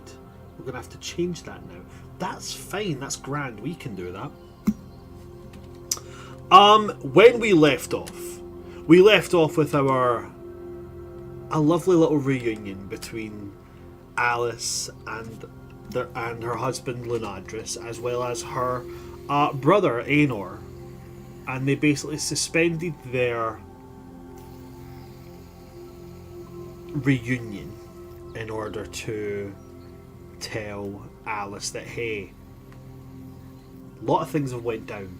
You should come and get the lowdown before all that shenanigans. So at this point I would ask the rest of the party, would this be where you guys have you've arrived back at the Vardenvale now? Obviously the ones who, obviously Sierra and Sunflower have been here for a few hours. I'm talking most on the Lorelei side of things. Yeah? Yeah, I think would probably see a bunch of people like congregating and be like, oh, that seems important, right? Alrighty. Well, as you make your way towards that, and there is a group of people definitely congregating, because by now word is spreading through the Vardenvale like fucking wild. It's as wildfire as Willowind's hair. It's spreading that the Queen is awake. The Queen has woken up, and it's almost enough to drive away that kind of hanging shadow of the loss and the battle that's just happened. Even those who are, as it reaches like, the triage tents and such, soldiers who are like, wounded and stuff, even their morale is lifted up from the news that, the Queen's woke up.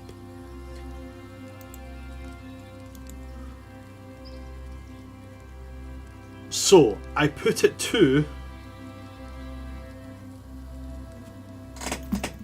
the party. Aenor is going to kind of steer you, Alice, away from the front of the palace where everybody is gathering, and he's going to steer you in towards the back garden.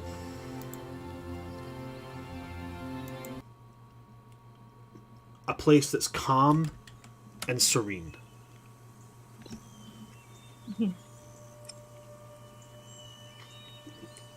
And Lunadris will be there with you, at which point Aenor is going to go and he's going to retrieve the others.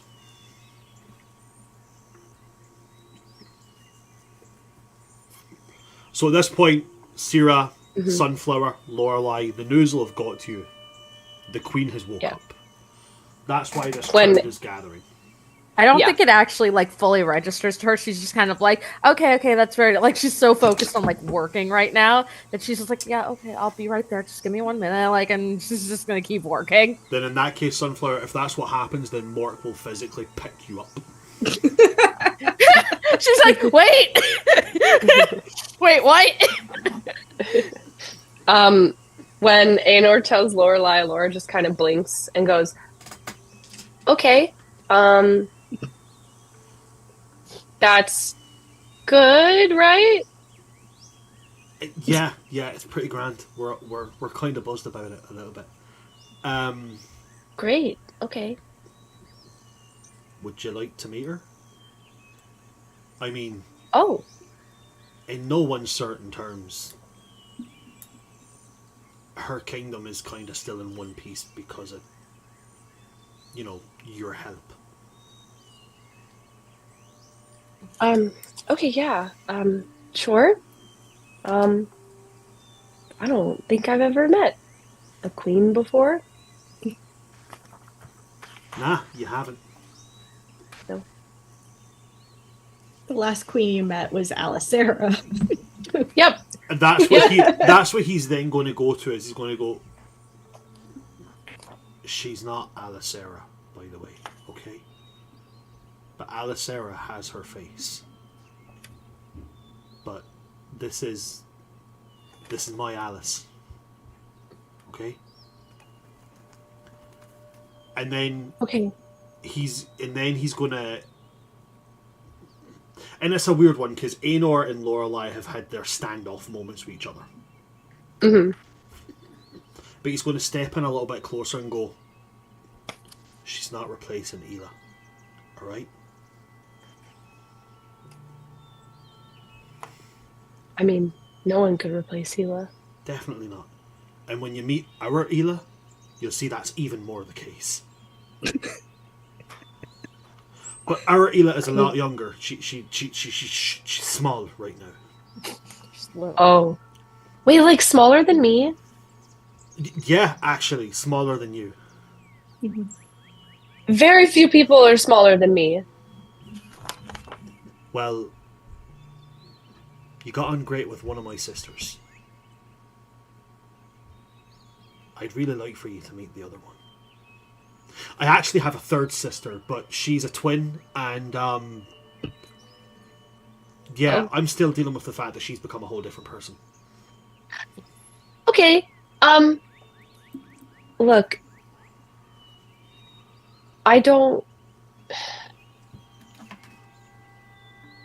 that they're not the same, but I don't know how I'm going to react to seeing her. I'm gonna try really hard, but That's fine. to me, that's the person who took Ylla away. I get that. To me, it's the person who, when our Ylla was taken, didn't sleep for days.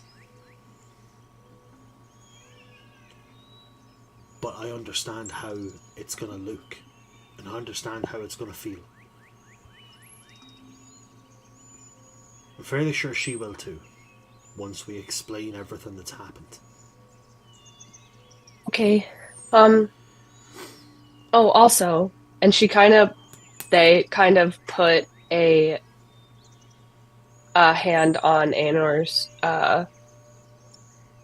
like right here, like a little below the shoulder, and go, Ylla's not alone, by the way. You can insight check if you would like. Of course, it's me. Listen, the main reason why one of New Rollis' catchphrases is insight check is because of me. I rolled a 5 again, so that's a 19. Aenor is not very subtle. When you No, he's not. when you say she's not alone, he's gonna smile, like he knows. He knew it, and he's going to tap the sword at his hip, and we never are.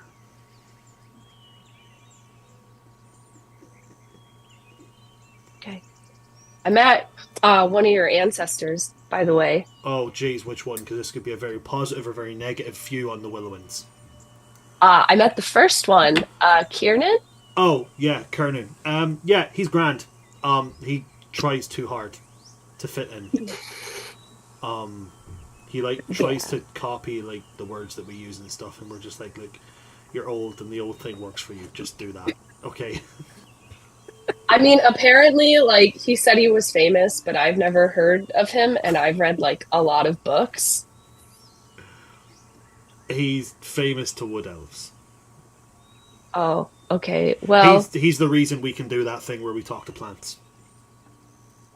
Okay. He also laughed at me when I told him that, because he said he hasn't heard of me, and I said he would, and then he laughed at me. I don't know why. I don't think he laughed at you. I think he laughed at the... It's less like a laugh and more like a very, very physical show of excitement. Okay. I mean, it was just a fact, though, because Ylla's there now, and Ylla's probably going to talk about us, so... Kernan likes confidence. Oh. You saying that probably sounded confident to him. I was gonna say, I don't think I really have a lot of confidence. I was just stating a fact. Well, maybe he saw something. Who knows? He's Okay. not. You all have the same exact hair. Yeah, it's like a thing. I don't know why. It's a thing. Anyway. Okay. I appreciate you trying.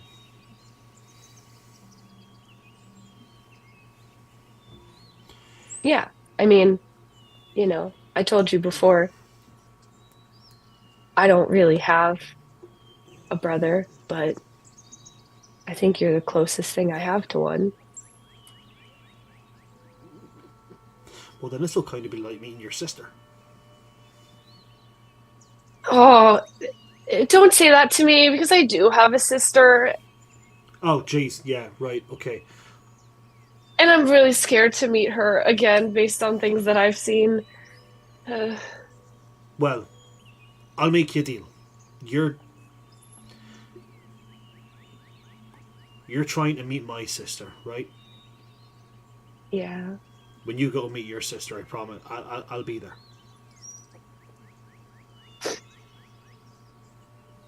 Lorelai's just gonna hug Ador. That's the first time they've hugged. No. No, They it's not. They hugged when they hugged him apologized. goodbye. Yeah, they hugged. Also, when Aenor was like, "I'm going with Luna," Yeah. that's when Lorelai was like, "I don't have a brother, but if I did, I wish he'd I be remember like that you." now. Yeah. It literally triggered it when. Yeah, I got you. He'll just hug you back. Do that very, very brotherly thing where they pat the top of your back, and then the hand goes to the small of your back and just rubs. Yeah, that very one-armed brother, like yeah. There we go. There we go. Thank you. That means a lot. You're very welcome, Lorelai. He's then going to turn to Sierra and be like, almost the opposite conversation with yourself. I know that you're a good sort now, okay? If she goes for you, I'll get in the way. All right? I don't think you'll need to. I'm sure Tommy can just pick her up and hold her in the air. He's gonna think back to if he's seen Tommy, then be like, the lad might stand a chance. We'll see. I'm just gonna be honest with you. He might stand a chance, but I'm not. You never know. And then Sunflower, he will just kind of. She's still just like, I need to go keep helping. No, you don't.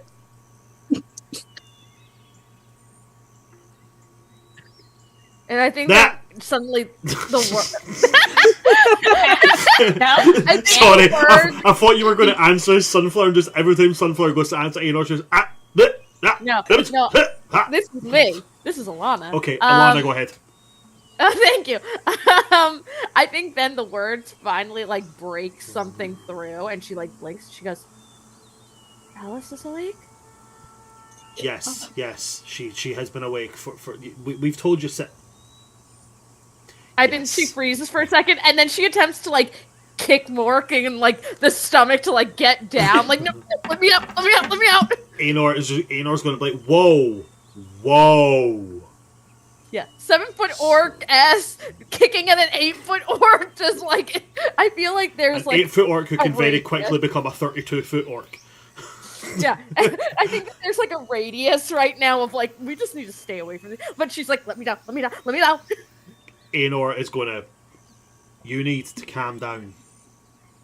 Alice is awake. Yes, I understand that. She's also just awake. Calm down. Proceed with caution. Approach with care. Fragile, do not throw. Okay? I wasn't going to throw her. Yes, you're. I think upon seeing this, Sierra would actually cast Calm Emotions on Sunflower. Probably for the It's best. magical Xanax. Sunflower, would Sunflower resist calm emotions? No, I think she's too hyped up to Okay. even think towards this. Automatic failure. You are now calm. She's just like, whew. That's what that feels like. Imagine getting magically Ritalin. Whoa. Take your pills. Like I said, it's magic Xanax. She literally just went, Play, I had to check to see if- Sarah went, take your meds. Take your meds and calm down. I had to check to see if I still had it on my spell list or not, which I did, thankfully. I want to play an alchemist artificer who all their spells is actually just different chemicals they've made, and just like, you know, I want to cast Ritalin. What's Ritalin? Shit, sorry, calm emotions. Okay, cool. So, Sunflower, you feel this overwhelming sense of calm come over you. He just like slumps down. Okay, Aenor's gonna look to you, Sierra. Thank you. That's a potentially dangerous situation there. And then he will kind of... Sunflower, are you okay? I think Alice is awake. Yeah. Can we go see her? Yeah, I think that is where we're going. I'm gonna take you now, alright? So this is exactly what I'm like on Xanax. I'm literally like, ooh, and then I fall asleep. Yeah, I was gonna say Sunflower is high right now. This is High on Xanax life. Alana. Xanax Alana is Sunflower calm emotions. Just, At this point, Aenor will take you guys through to the small garden at the back. As we're walking, Go ahead. Lorelai would just grab Sunflower's hand, Sunflower, squeeze it. and Lorelai would squeeze it back and go, I have something to tell you after this that I think will make you feel better. Okay. And also that it's okay if you're not okay. She doesn't even know. Like, she's like, anything I say right now will open up even more floodgates. So she's just gonna nod and just be like, we'll talk later. Okay. Okay.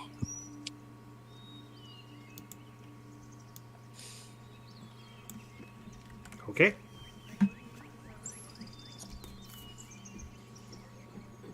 You guys are brought into the little back garden, round in the very back of the palace, where Lunadris is standing there, and he's out of his armor and stuff. He's into his kind of kingly attire. And there with him is Alice. Now, it's been a while since we've seen Alice, so Ellie, would you mind describing to us what Alice looks like? Without saying Yeah. she looks like Aenor, but slightly shorter. Okay, she looks like Ylla, but slightly shorter and with longer hair.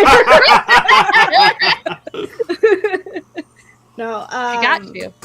Yeah, she is shorter than Ylla. So Alice, I mean, right now you can't really tell how tall she is because she is sitting. I imagine, but she's a very like slight of frame wood elf, with like long, like wavy red hair. I would say it's like less curly than Aenor's, because Aenor's got like the like Merida type curls, right? Oh yeah, his hair is like Yeah. his hair is Merida full on. Yeah. Whereas I think Alice maybe got some of the like smoother waves that I imagine like their mother has. And she's just very small. She's actually about the height of Lorelai at 5'3", whenever she's standing. Yeah, she's a very short one. And so, yeah. But one thing that those of you who only knew Alyssera, that was like very different, is like she just has like a very like her countenance, like the way that she like carries herself is just very much more like, it's brighter, it's more like I don't know, just very like at ease almost. Except whenever she gets very excited, but right now she's just like chilling in the garden. So yeah, I don't know how else to describe her because she's a wood elf. She's got long, wavy red hair, green eyes. She's a Willowwind. She's a Willowwind. I don't. Yeah. Yeah, I think that's a fairly good description right there. Yeah. I suppose what I would be asking is, from your point of view, would she have gotten changed into her garb, into her leathers and stuff, or would she just be in that comfortable clothing? At this point, she'd probably just be in comfortable clothing. Probably not like the clothes she'd been sleeping in for 6 months. Like she would have changed clothes. That's completely fair. Yeah, but she's like just in a like comfortable tunic, and wouldn't have put on her leathers because she was told that the fighting just ended, and so she's like kind of bummed about that because she would have wanted to fight too. But yeah, just comfy. Hair down, not braided back or anything. Okay. Then Alice, you see the party coming in. You recognise Sunflower, obviously. You recognise Mork, but Mork is I'm trying to remember what changes have happened to Mork since you last seen him. He had he has more tattoos. Okay. When you first met him, so orcs in my world are taken from inspiration, similar to the orcs from World of Warcraft, which have certain links to indigenous like Polynesian cultures. So orcs have a lot of tattoos which start like here and then work up the jawline. So when you first met Mork, he had here, and now the tattoo is all the way up the jawline. He has like a full jawline tattoo. He's also wearing the armor of they haven't been talked about for quite some time, but the Order of the Axe and Flame. So he's got that kind of like burnished gold and like brown leather armor.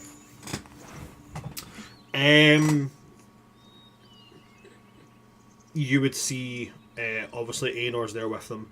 You would see Syrah, who I don't believe that Alice She would actually recognize me, but I don't look like an elf to her. Nope.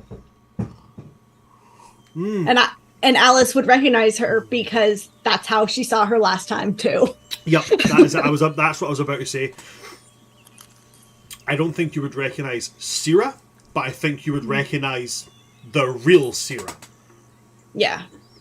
And then behind them you can see two tieflings. One bright lavender with bright red hair, and the other one, where there is colour on the short one, there is none on the other. Deep charcoal black skin, same with the horns, same with the clothes. The only thing that's remotely colourful on him is that the hat that he wears has like around the edges of it. There's like the little kit, like because the drawings and stuff are on the inside and under the rim of the hat, but there's like little touches of colour where the colour kind of overlaps onto the rim just little bits. But yeah, that's honestly and the only reason I'm pointing them out, Morgan, because one thing you'll learn, Alice sees God, right? So, Alice has a 32 passive. Yep. So she She did literally when she went to sleep, but now she I have a 29. I have a 29. impressive. So she would be able to notice like the little patches of colour where it would show. So they are on the outside. She painted the outside of the hat. Under the brim, she had put a feather, and then she had put that's right, the name of the person whose hat it originally the was. person who gave him the hat. Yes. Right. Thank you. Thank you for so there are all confirming sorts of paintings around the outside of the hat. Well, then in that case, it's a lot less impressive, but you still see everything, Alice. But yeah, by all means, feel free to take it from here. You're completely closed off. Nobody can get into this garden from here at all. You're heavily guarded. That's that's Bran's way of saying, above table, nothing's going to jump out and attack you. I give you my word. You've had enough for a while. Tommy is probably waiting at the entrance and like guarding because he was like, I was told to guard the sleeping queen. She's now the awake queen. I'm still guarding her. I think as they enter, Sarah would mentally connect with Tommy and say, "You did well. You will feast well tonight. Come stand behind me." Tommy immediately obeys.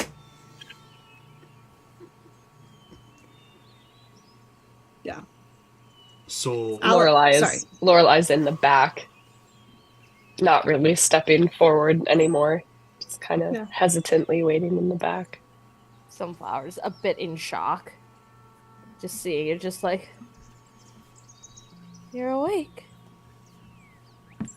Yeah, that's what people keep saying every time they see me. It's been a while. Like, she actually snaps a little bit. Like, she's like, well, it's been a while. I know sorry. that now. Yeah. I'm sorry. You don't The need to be last, sorry. when she fell asleep, that was when she, at the party with the box. Mhm. Sunflower was the one that let them in. And I think finally Sunflower cracks and just starts sobbing. I'm so sorry. Sorry, were you gonna go more? No, that was Okay. Alice, like, up to this point, like, she was just kind of like, it was like she was greeting someone she had seen just yesterday or like earlier that day. But then whenever Sunflower starts saying, like, I'm sorry and crying, Alice gets up from where she was sitting and, like, immediately goes to hug Sunflower. Oh, biggest hug. Yeah. Biggest hug. Biggest, warmest hug. With flowers popping up everywhere. Just Hey, you didn't do anything wrong. missed you so much. I know you probably think that it's been like a minute, but it hasn't on this side, and I missed you. And I got married, and I found out where I was born, and I'm half a dragon.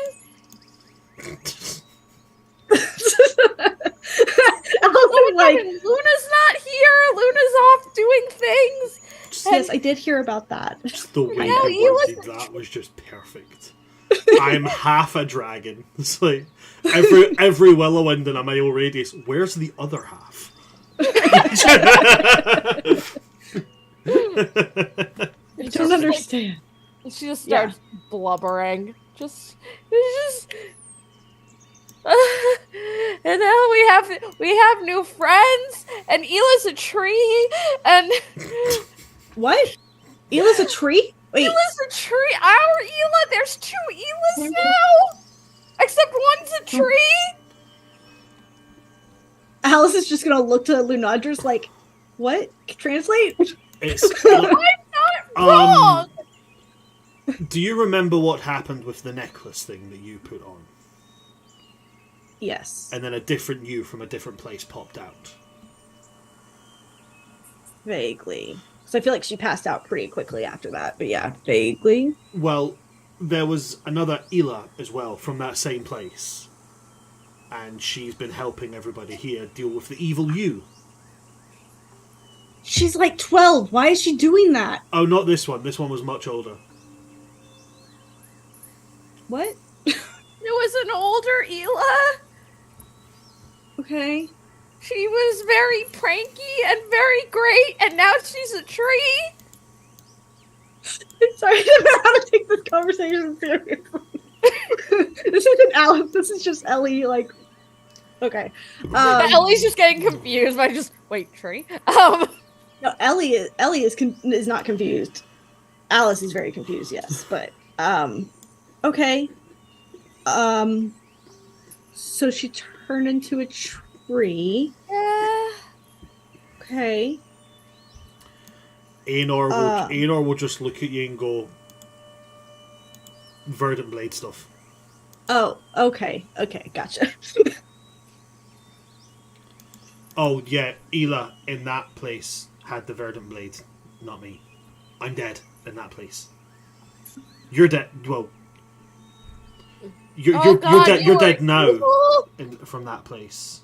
You were You like were evil.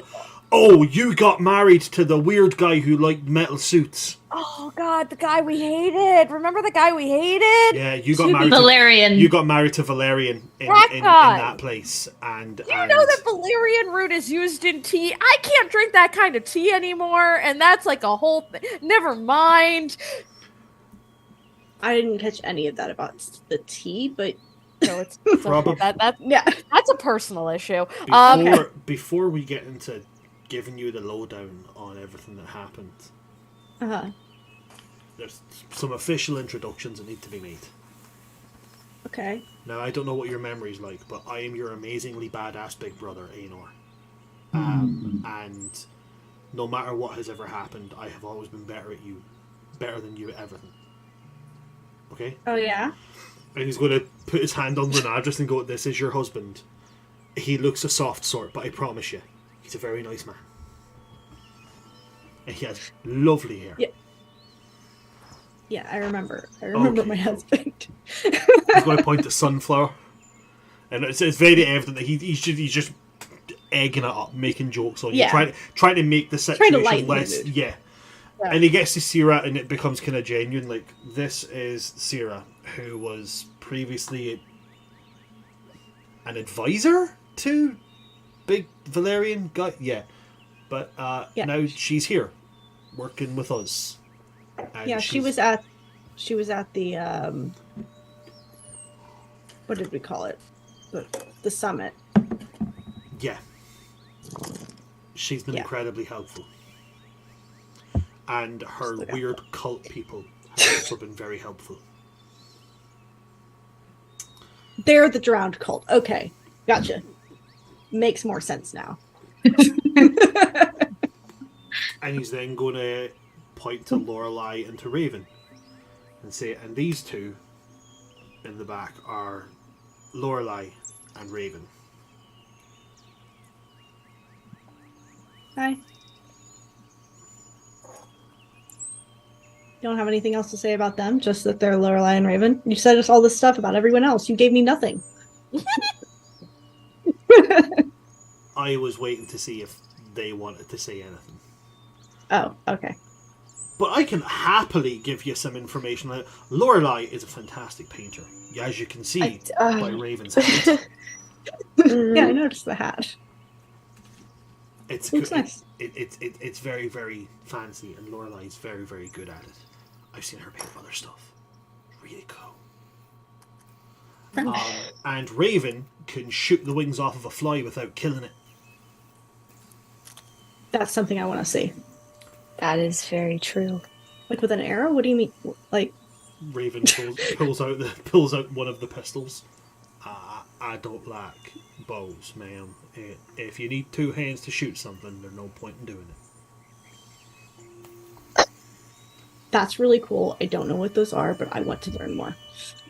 I'd be happy to teach you how to shoot, ma'am, if that's something that you'd be open to learning. Yes. Oh God, Alice got a gun. And this is how the Willowins discovered firearms. Sunflower just goes, wait, no. Sunflower suddenly turns into mom again. Wait. I guess. It's a little hard to use. I've had to shoot it before. It's not that fun. Now, Lorelei has been very, very demure here because they did exceptionally well with it.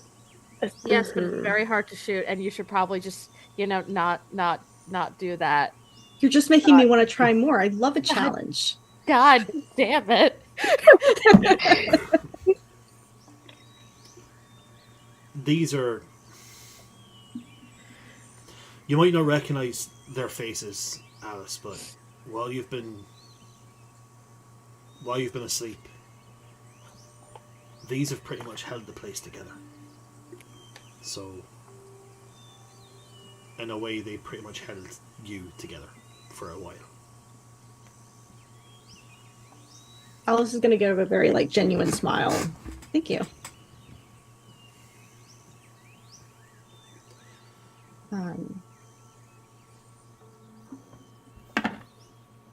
I'm guessing like it's. I was told it's been 6 months, so I'm guessing there have been a lot of adventures had without me, and I am jealous. But I do want to hear about them. Okay. Okay. Before you start, she's gonna hug you again. Someone will hug you again. Just so glad you're awake. I'm glad you're not dead. She's hugging you. Wait, what? I died again? It was in a dream. It's fine. Again? We all Again? went to the dead We've all land died. a while. Like it was. I love that. I don't know anymore. We need to fill Alice in on all the things that went down. Oh God, Alice, I'm so glad that you're back. Yeah, I'm glad that you're not dead again. And Lorelai, you guys were dead. I'm pretty sure we have told Lorelai before. I thought we did because Lorelai's like, you're not supposed to do that. Oh yeah, It's like my dad said it was okay. It's fine. Yes. That's right. Yeah. Oh, That's my right. God, that was a great moment. I forgot. A lot has happened. Yeah. I think Yeah. if we're about to get into that, then I think probably some food and some tea and okay. most definitely some wine are going to be needed. And Aenor will kind of look to some of the guards and be like, can you go and fetch like food and something for everybody, because we're about to sit down picnic style and go over everything. And over the course of the next few hours, Alice, you are relayed everything. Like, we're talking into the late hours of the evening. Like, you know, it's like 10, 11 p.m. You've been told about, oh God, the things you've been told about. You've been told about the discovery of Elvenan. The Elvenan people joining in and becoming part of the Wood Elven Nation again. You've been told about, oh God, the list goes on. Let's see. You'll have been relayed to all the information about the Lost Island with the orcs and such, and everything that was discovered there. They discovered about how Belladonna was never actually Belladonna. It was some imposter being masqueraded behind this druidic entity who was from that island. You're told about, you know, Sunflower's dad being a dragon. Introduced more into how the party met Lorelai venturing into the Underdark. And all that shenanigans. I will leave it up to Morgan to decide how much of Lorelai's story you're told as part of that. First of all, I like to imagine that Sunflower is doing this, and she's doing the full Olaf in Frozen 2, trying to catch everybody up on everything. Yeah. Oh, for sure. I think that the things that Lorelai would allow to be told is like how they met the party, and like, yeah, like I used to be a grave cleric of the Raven Queen, and then I was her champion, and then I broke my pact, and now I'm not a cleric anymore. I'm like a storyteller now, and I see ghosts, and would probably be like, and Raven and I met because he was going to shoot me, and then he didn't, and everything was fine, and he's the one that actually found out that I was going to be the next champion, which I'm not anymore, and I think that's probably it. I think that's probably all of it that she would, because I think everything else is Sunflower can explain, but then like the personal stuff about Lorelai, about like what happened to she's their. definitely like every time we get a little close, she's like giving you an eye and like waiting for like a nod or a shake of the head and everything. Yeah, like you can talk about the adventures, but like the specific stuff of like you all finding out about their mom and like I'm and like assuming that like they have. like the sleep stuff during the island, like when you wouldn't sleep, like stuff Yeah, like that. that's like not like that about their dad coming back is probably also left out about I them weirdly having a think that, twin like, sister. to cover up like your personal stuff, she like overshares her personal stuff. Probably. Yeah. But also, I imagine it's like the broad strokes of what happened Yeah. because Yeah. Other major things to remember is what happened as well is, if I'm remembering correctly, when Alice went to sleep, Klopp was not king. oh, shit! that's true. I forgot. Our boy, our lad. I'm thinking back as far as I Favorite can. lad. So, what else? Oh, you also know nothing about the Order of the Virtuoso. You know nothing about the lady in red who's currently on a hunting spree for this party. Wait, what? Was that the party? The place in Top Rover, the fancy place. With Yes! Oh my gosh! where Sunflower got hit on repeatedly by several highly trained killers. And it was so weird. And she it was really weird. They kept pointing out I was green. I don't know. You are. So you wouldn't know that King Paytar is being held for treason. There's a new king on the throne who the last time you saw him was a 16-year-old stable boy. And Pop is king. Gods, what else? Would I know? Was Alice around whenever? No, because it was Ylla. I'm pretty sure. Whenever the like President Snow was. Nope, that was Ylla. So you would also be confirmed that President Snow was also working for Kesselise. They're now And dead. Luna's mom is alive. Luna's mum is alive. They also found out that Luna's mum was alive because Luna's stepdad and ANR's dad basically gave up his life to make sure that she survived. Oh gods, what else? Oh, that's the thing as well.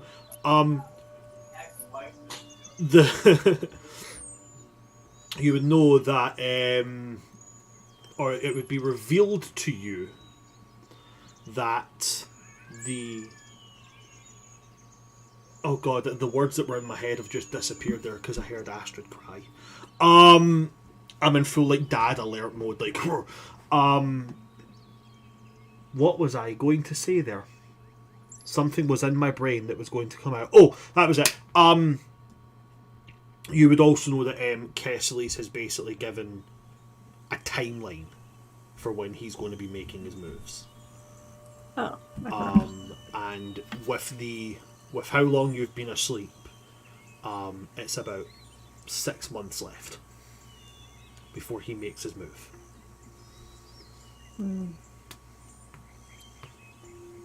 Okay. Yes, Sierra.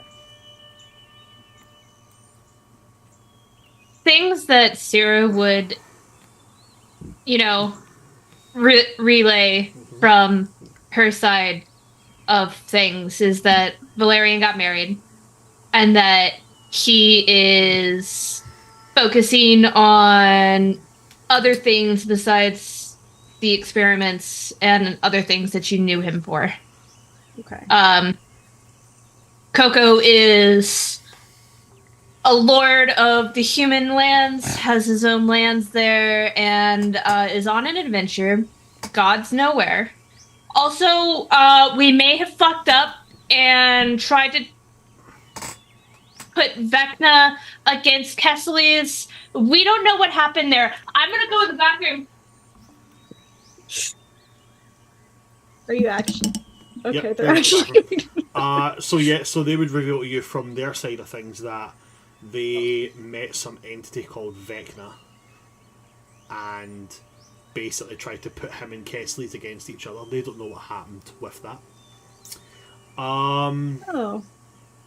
Yeah, so essentially everything that the party has went through gets Really relayed quick. to you. Sorry, Yes. go ahead. No, go ahead. Alice already knows about the Vecna thing because Coco told her in her dream. Mm-hmm. Mira doesn't know that. I know. So Alice would be like, wait, that really happened? That's how she reacts to that. You'd also be told about how the gods have basically promised that in the final fight they will be there in some way, shape, or form.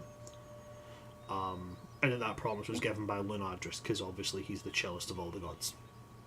Yeah. He remembers being human. He remembers what it was like to be a mortal. Human, Yeah. mortal. And I feel like Sunflower would be like, and that was because of Laurel, because Lorelai's the one that asked the gods that. Yeah. And Lorelai would just be like, yeah, technically. Sit up straight and admit that you were awesome. Now you walk back in there and you sit down and you tell those people how you're better than them. Listen, I already explained to Aenor when I met his ancestor, I don't think I have a lot of confidence. It just comes across that way sometimes. Our ancestors? We'll work on that. We'll work on that. Oh, because you see ghosts. So that makes sense. Yeah, I met Kiernan. Kernan? I'm gonna pronounce it wrong. Kernan. Kernan? Kernan. Okay. Pronounce it either way you want. Wood elves have a very, very Celtic nature of things, which is as long as you get the first letter correct, they'll probably answer than you. Oh my god. I don't know how many times somebody shouted Brian and I've went, what? You hear bitter and just immediately assume it's you. Yeah. Yeah, so you could, like, Kieran, yeah? Right, you can say whatever you want. As long as it's the first letter, they'll probably answer. Yeah, so pretty much all of that information, everything, gets flooded back to you, Alice, over the course of a dinner. Yeah, that's a lot to take in.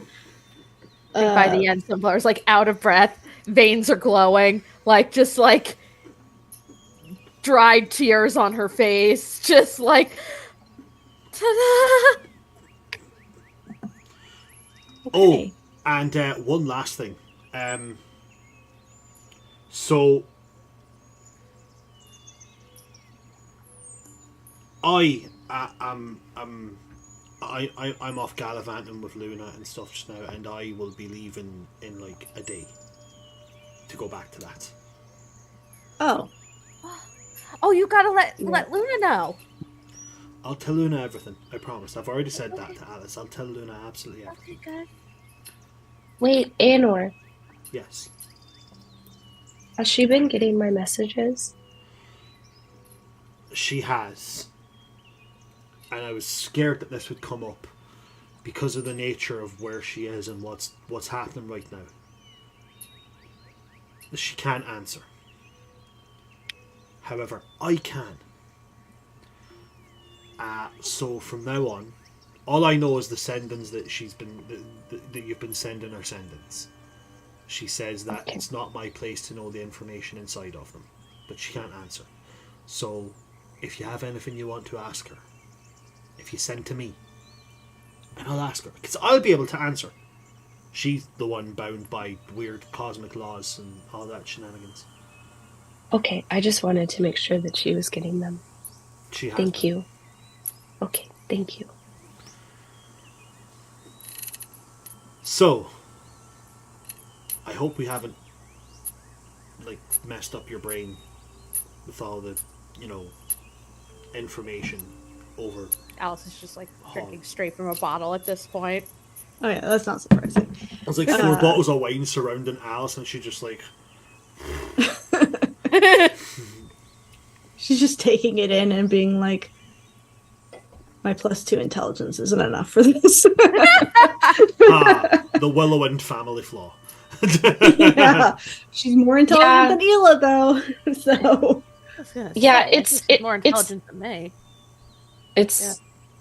She's more intelligent than me.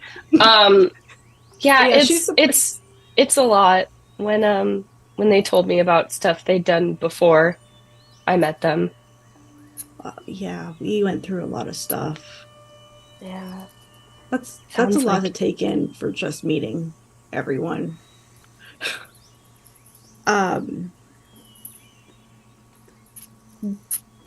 Well, I know I've been asleep, so I haven't really been doing much, but something Sierra said was also relayed to me by Coco. Coco. That's his name, right? Coco Loco. No, I don't think Coco. that's it. Koya Coco. Coco No. I'm pretty sure it's Coco. I think you'll find It seems like a joke he would make. I think you'll find it was actually Coco. That was Coco. it. Yes, thank you. And And Spiffy, And it's after the B. and Spiffy, the 8.5-foot tall canary. Mhm. Wait, that bird was 8.5 feet tall? No. No, In Dream it Alice's was. brain. Oh in god, Alice in I was gonna Wonderland be it like, was. I role played against that so incorrectly. No. It was a tiny bird. Yeah. Okay. It's just in Alice in Wonderland, everything was different. Different. And wrong. Yes. Yeah.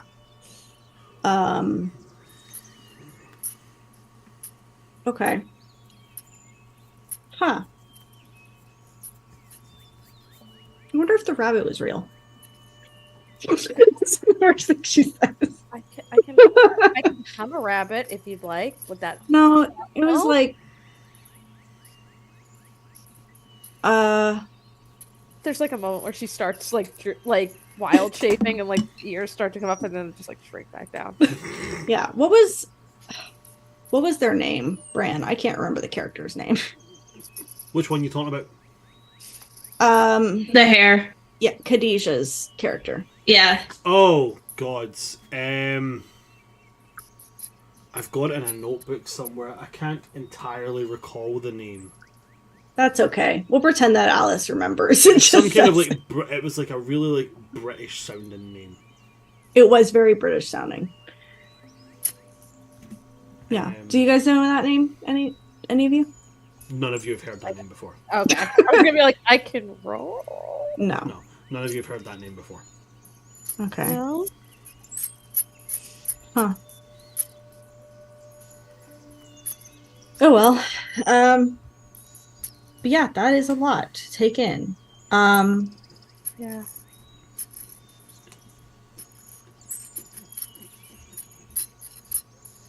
Yeah. How are you guys doing after the fight and everything? It must not have been easy to fight. Well, me. It was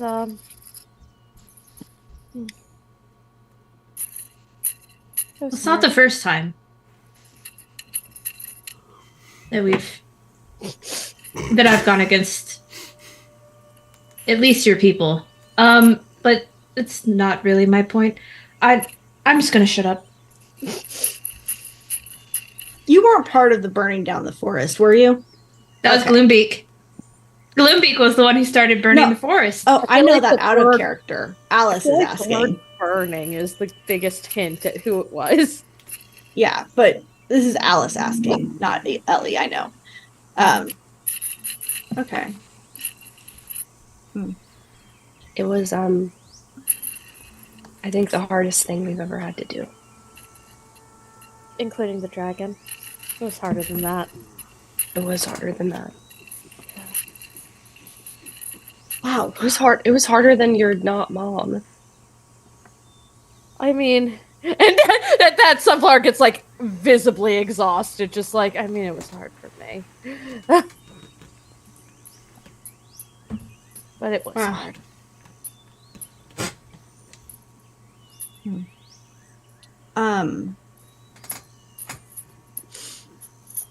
Lorelei, right? Yeah. Yeah. You were talking about how you and Raven met and he tried to shoot you? Or he was going to Yeah. shoot you? Yeah. That's kind of how Lunadris and I got reunited. Except not shooting. He was going to stab me. Oh, yeah. Lorelai just turns to look at Lunadris and go, "You've never told me that." My mother, yeah, he was my mother used telekinetic and telepathic psychometry in order to orchestrate that Alice was the reason that I hated myself, to turn me into some ultimate assassin in order to hunt her down and kill her. Yeah, she was crazy. Yeah, we took care of that too. All because I stabbed my brother about 15 years before. Did he live Well, you from ki- that, or did you like kill him? No, I killed him. That's why I have that. And he lifts up his metal hand. That's why I have okay. this. And Laura's just like, oh, right. Yeah. Yeah. But, in all fairness, my mother is dead now, so Yeah. Yeah. no harm, no foul. Alex just reaches up to high five you. Oh, huge! just couple high five. Yeah. I mean, my mom is also dead, but that's. And then Lorelai's like, Are all of our moms dead? I shouldn't have said mine that. is still alive. Actually, I believe mine is still alive as well. Oh. Oh. Sunflower inches towards Lorelai like we're in a club. Dead Moms Club. Dead Moms Club! To those in the party whose mothers are alive, but they do not want them to be called the immediate murder professionals. Oh, somebody's been Mom watching sucks, Hellboy. but I don't think she deserves Now I've got that song stuck in my head. Thanks, Brad. Definitely professionals. definitely not a nod to a future campaign I'm planning. No, you are not. I wanted. Stop. I wanted. I kind of want in too. I wanted. Moxie is my favorite. Moxie. Moxie is my little guy. I'm really sorry. Moxie Millie is wasn't- mine. Moxie That or was my Luna. favorite. I really liked him, and then I met Asmodeus and was like, haha, yes. Hey, that's James Monroe Englehart, so I know, get right? it. It was. I haven't caught up on the episode yet. I liked him until the Mammon special, and it was just that you better back the fuck up, ma'am. I was like, yeah, that's my favorite. That's my favorite right there. That He's guy. pretty great. That one right there. He's pretty great. Oh my god. Alice. Mhm. Did you want like space and time to like process everything? Because like I know that was probably a lot.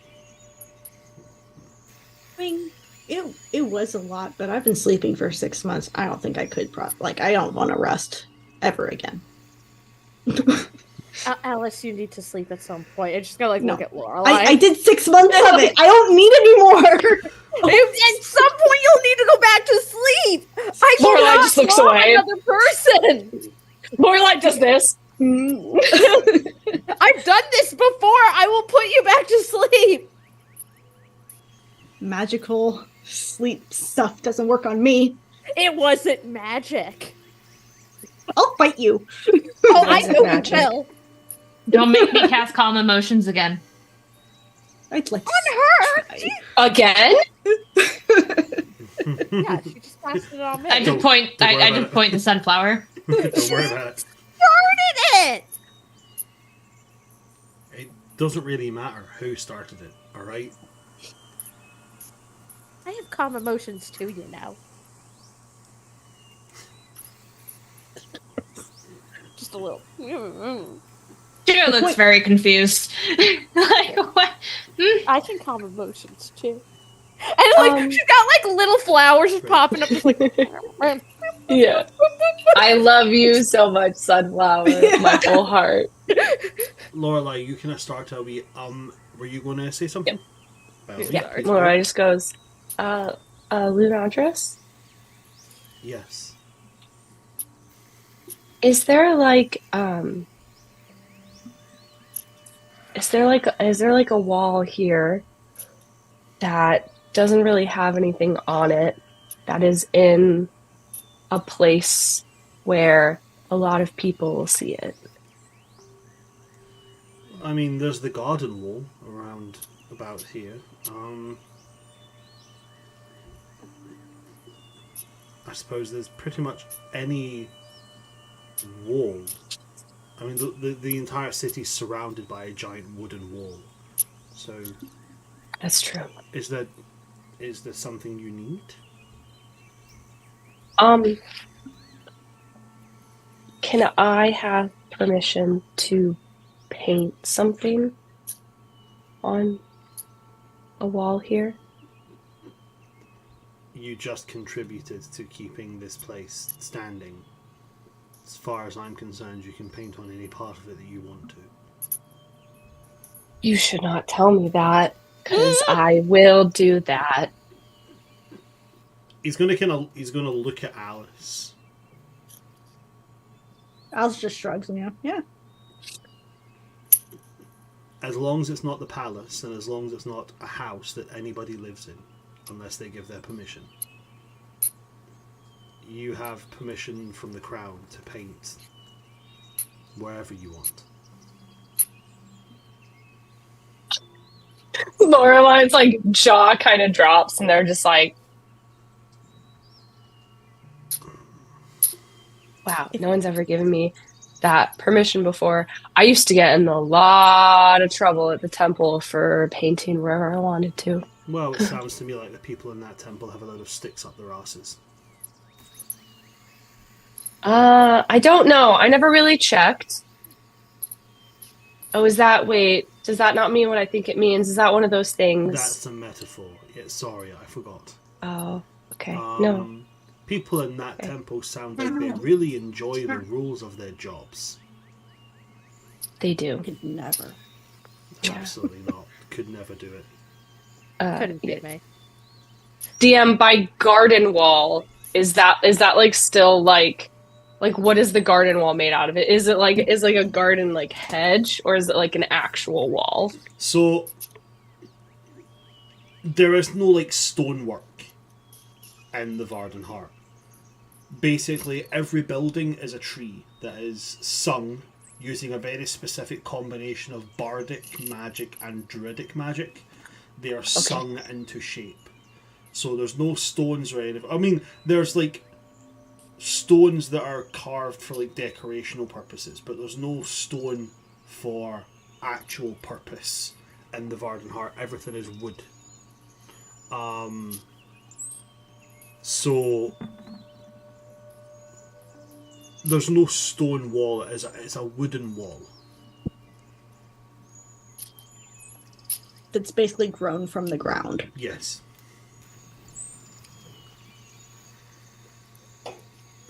All right. No, don't worry about it.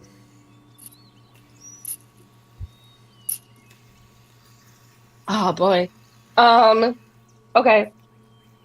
Then I would just kind of like look at everybody, not make eye contact with Alice, probably. Sure. And just be like, okay, well, I'm gonna go take care of something. Because I think you all probably have more you want to catch up on, and my parts of the story. Take your time. Breathe. Ah, Please don't die. God, I've had this cough for almost a month. It sucks. Oh, My parts of the story have been told, so I'm gonna go paint something. You okay, Lorelai?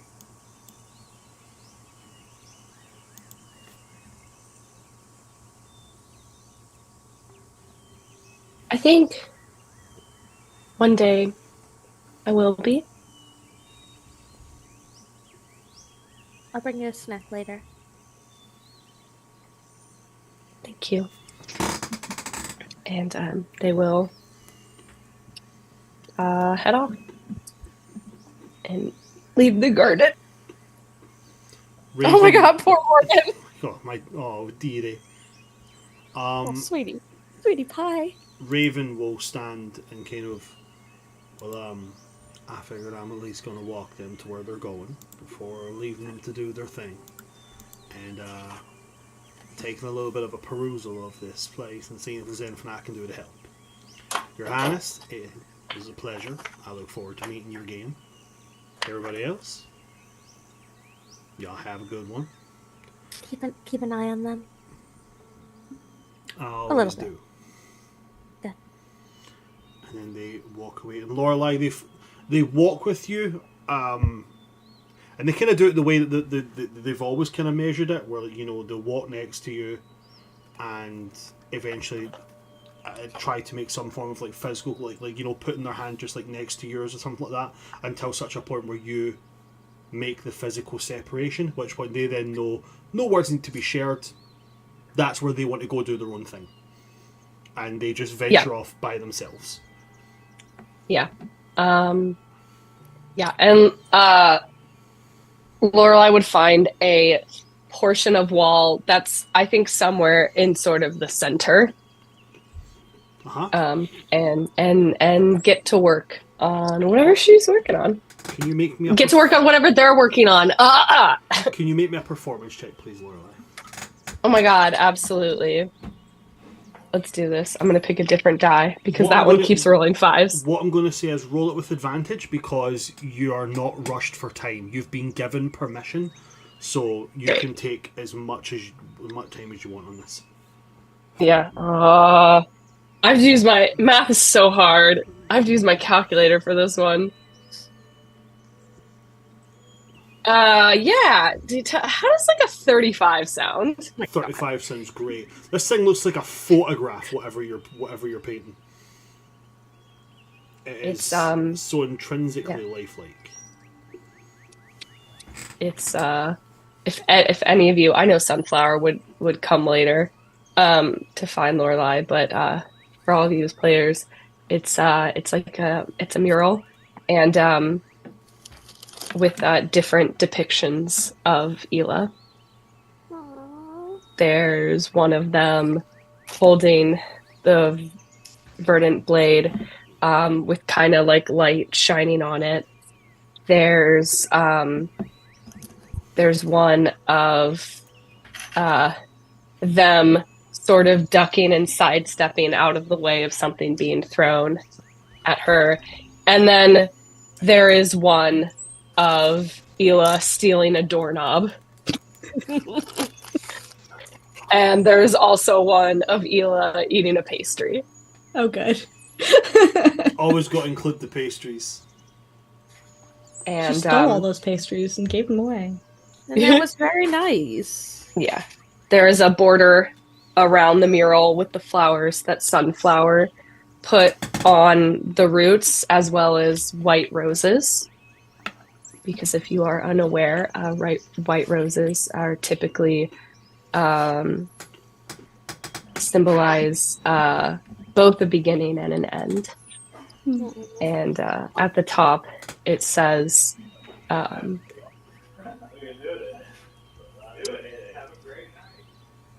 our favorite mischief maker. Aww.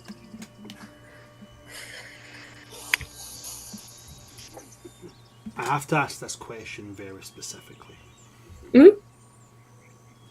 Sierra, Sunflower, Alice. Is there anything you guys want to do that is vital to being done just now? No. Okay, cool, because that's just segued into a perfect way to round off.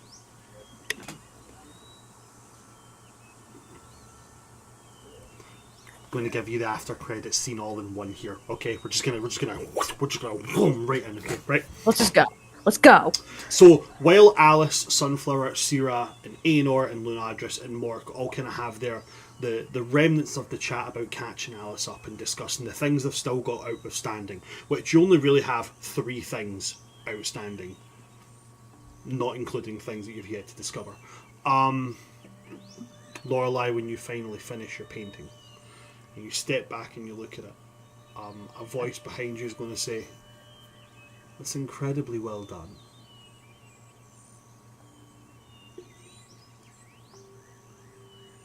And it then just goes, "Don't turn round."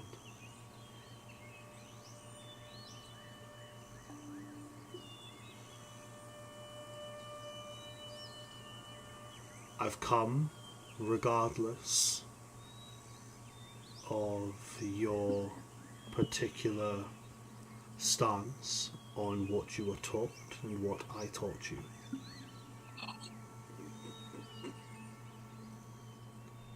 But I've come to tell you that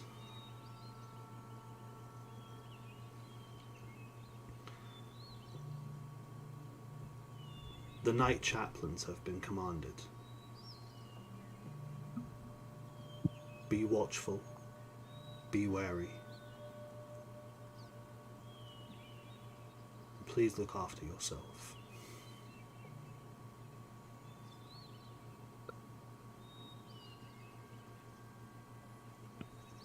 Why?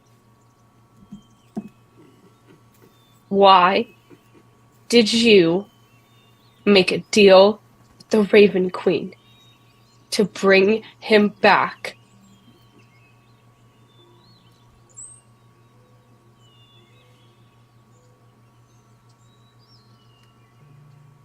Because I could not stand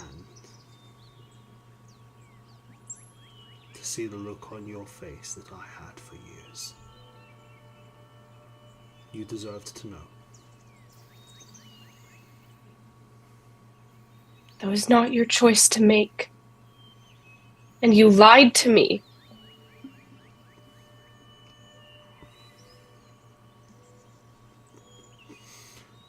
We're on opposite sides now, aren't we?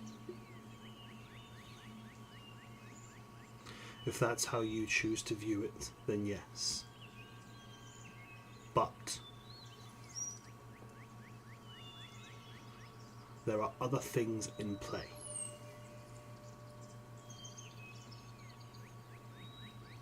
I did not come here for an emotional to and fro. That will happen at some point, but not just now. I believe that the Knight Chaplains have been misled.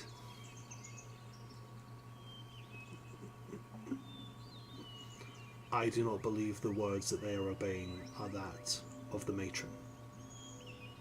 I believe something else is in play.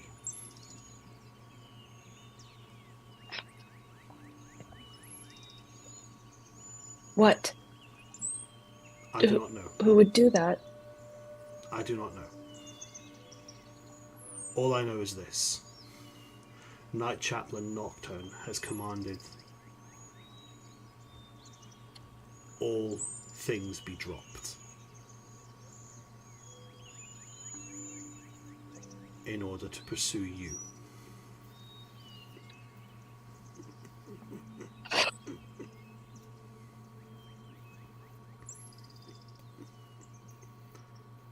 I have given them false leads. They will not look here. At least not for now. So be careful. Use that brain that I know you have.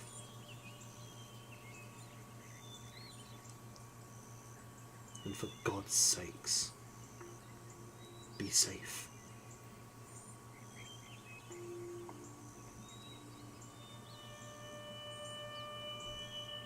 I have already felt the pain of losing a loved one, and I do not want to go through it again.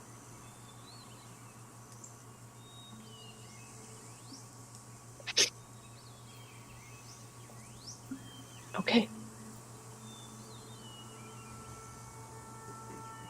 You don't hear anything else.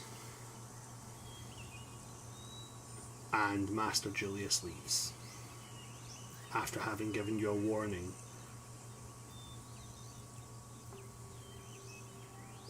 of what is essentially the Raven Queen's hit squad potentially being ordered by somebody else to come for you. And that is where we wrap today's session. Now, we may not, like I've already said at the beginning of this, we may not have stream next week. We don't have stream next week either way, but there may not be any streams at all next week because of the potential strike for the for Standing with Palestine. I don't know what the dates are for it yet, so I don't know if it's a full week or whatever. I don't know. I'm going to The 18th through the 25th. 18th through the 25th. So that's straight up like as of tomorrow. Yeah, okay, cool. So we're going straight for yeah. So the entirety of next week, there's not going to be any streams on the channel. I would beseech anybody that's watching this right now that if you do see any streams on any channel, please ensure that the media that's being shown, that the voices that are being heard are the voices that need to be heard right now, and follow and support them. And also remember, guys, that it's sometimes better to quiet your own voice to let somebody else's be heard. Alright? It's one thing to be supportive, but your supportive voice doesn't need to overshadow the voices that need to be heard. So think very carefully. Be safe. But that is that for next week.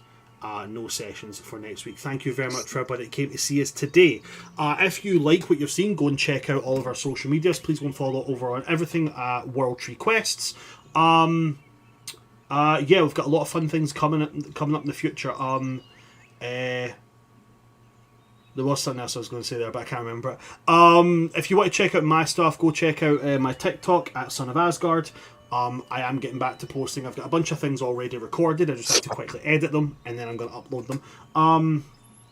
If you see any of my other social medias, no you didn't. My mother's an Irish Catholic. I'm going to pass over quickly to my lovely cast and let them plug themselves if they have anything. We'll start off with who we ended with. Morgan, is there anything that you would like to plug whatsoever, my dear? Hello, you can follow me on Instagram, Twitter, TikTok, Threads, Blue Sky, all at Attack on Morgan. Obviously, you can catch me here on Grrrl Squad. You can also find me Wednesday nights over on the Dice and Autism Twitch channel as a part of the new Rawless campaign. We won't be streaming next week, obviously, in support of the strike. But you can find, if you want to catch up or you haven't seen it before, a bunch of our episodes are on the Dice and Dragon Theater Company on YouTube, is where they get uploaded to, so you can check them out there. If you live in the greater Los Angeles area, on February 28th, I will be a part of a live session of Dreadful being done at the Roguelike Tavern in Burbank, California. Dreadful is a horror TTRPG game that we've been running. It started as a panel at Midsummer Scream last year, and then we've done 2 online sessions. They started with playing with this TTRPG called Dread. Then we did 2 sessions of Kids on Bikes, because it's a whole multiverse thing where it's same characters, different universe, and every time we play is a different horror-themed TTRPG. We are bringing back the Dread system. It's going to be an immersive, interactive show. If you want to come see me play a mean, smart, popular girl, the bad twin named Jessie, you can check that out. We will have a Tower of Dread, and anytime an important decision is made, an audience member will get to pull a block from it, and once the tower falls over, a character dies. So it's going to be really, really fun. You should come check it out, see if we survive Camp Castaic.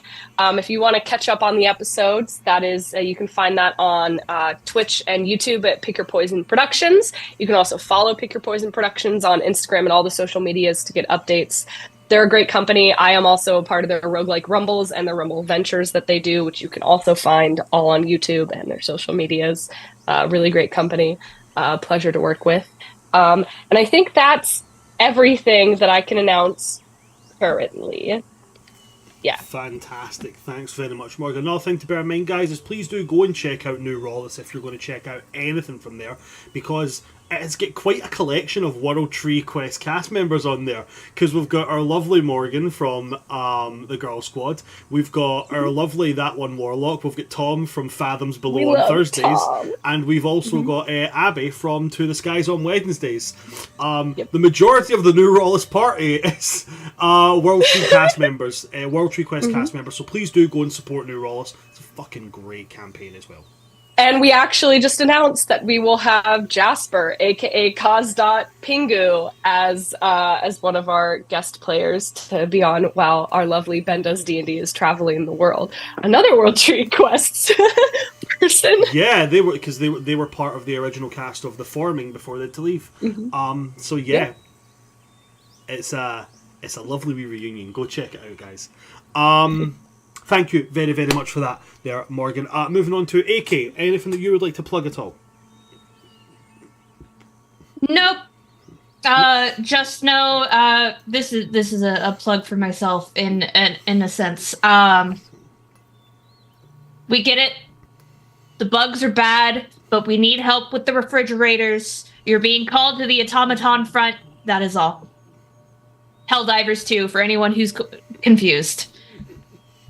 Sweet. I've seen something about it, but I've not played the game yet, so I'll look into it.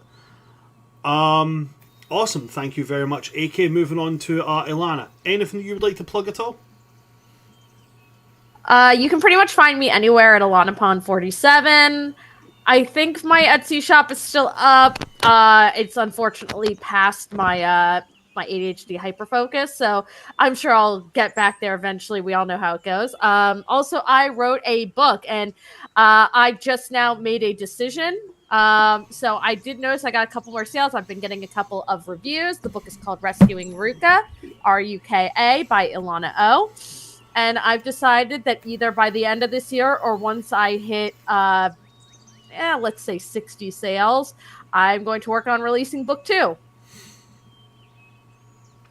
Awesome. We look forward to it. I think that this is going to be the year we finally get into Grumpy Sunshine and Panic Attacks, which is in the second book. Also, Alien Regency.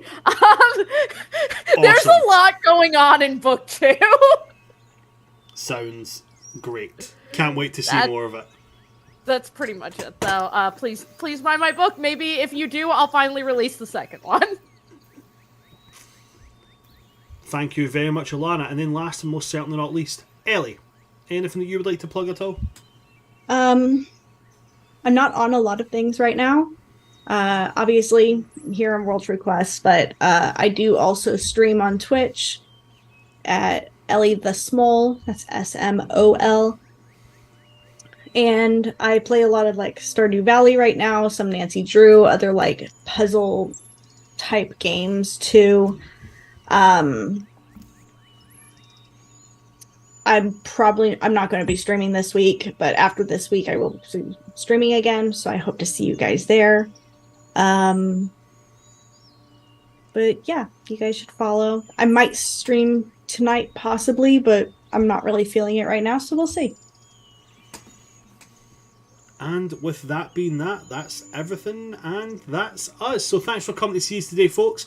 I've been your DM of Doom, Son of Asgard, or World Tree Quest here on Twitch. With me today, we've had my fantastic cast. We've had Attack on Morgan, AK Warlock, Ilana Pon 47, and Ellie the Small. From all of us here at World Tree Quest, good night, stay safe, don't trust religious zealots who follow the Raven Queen.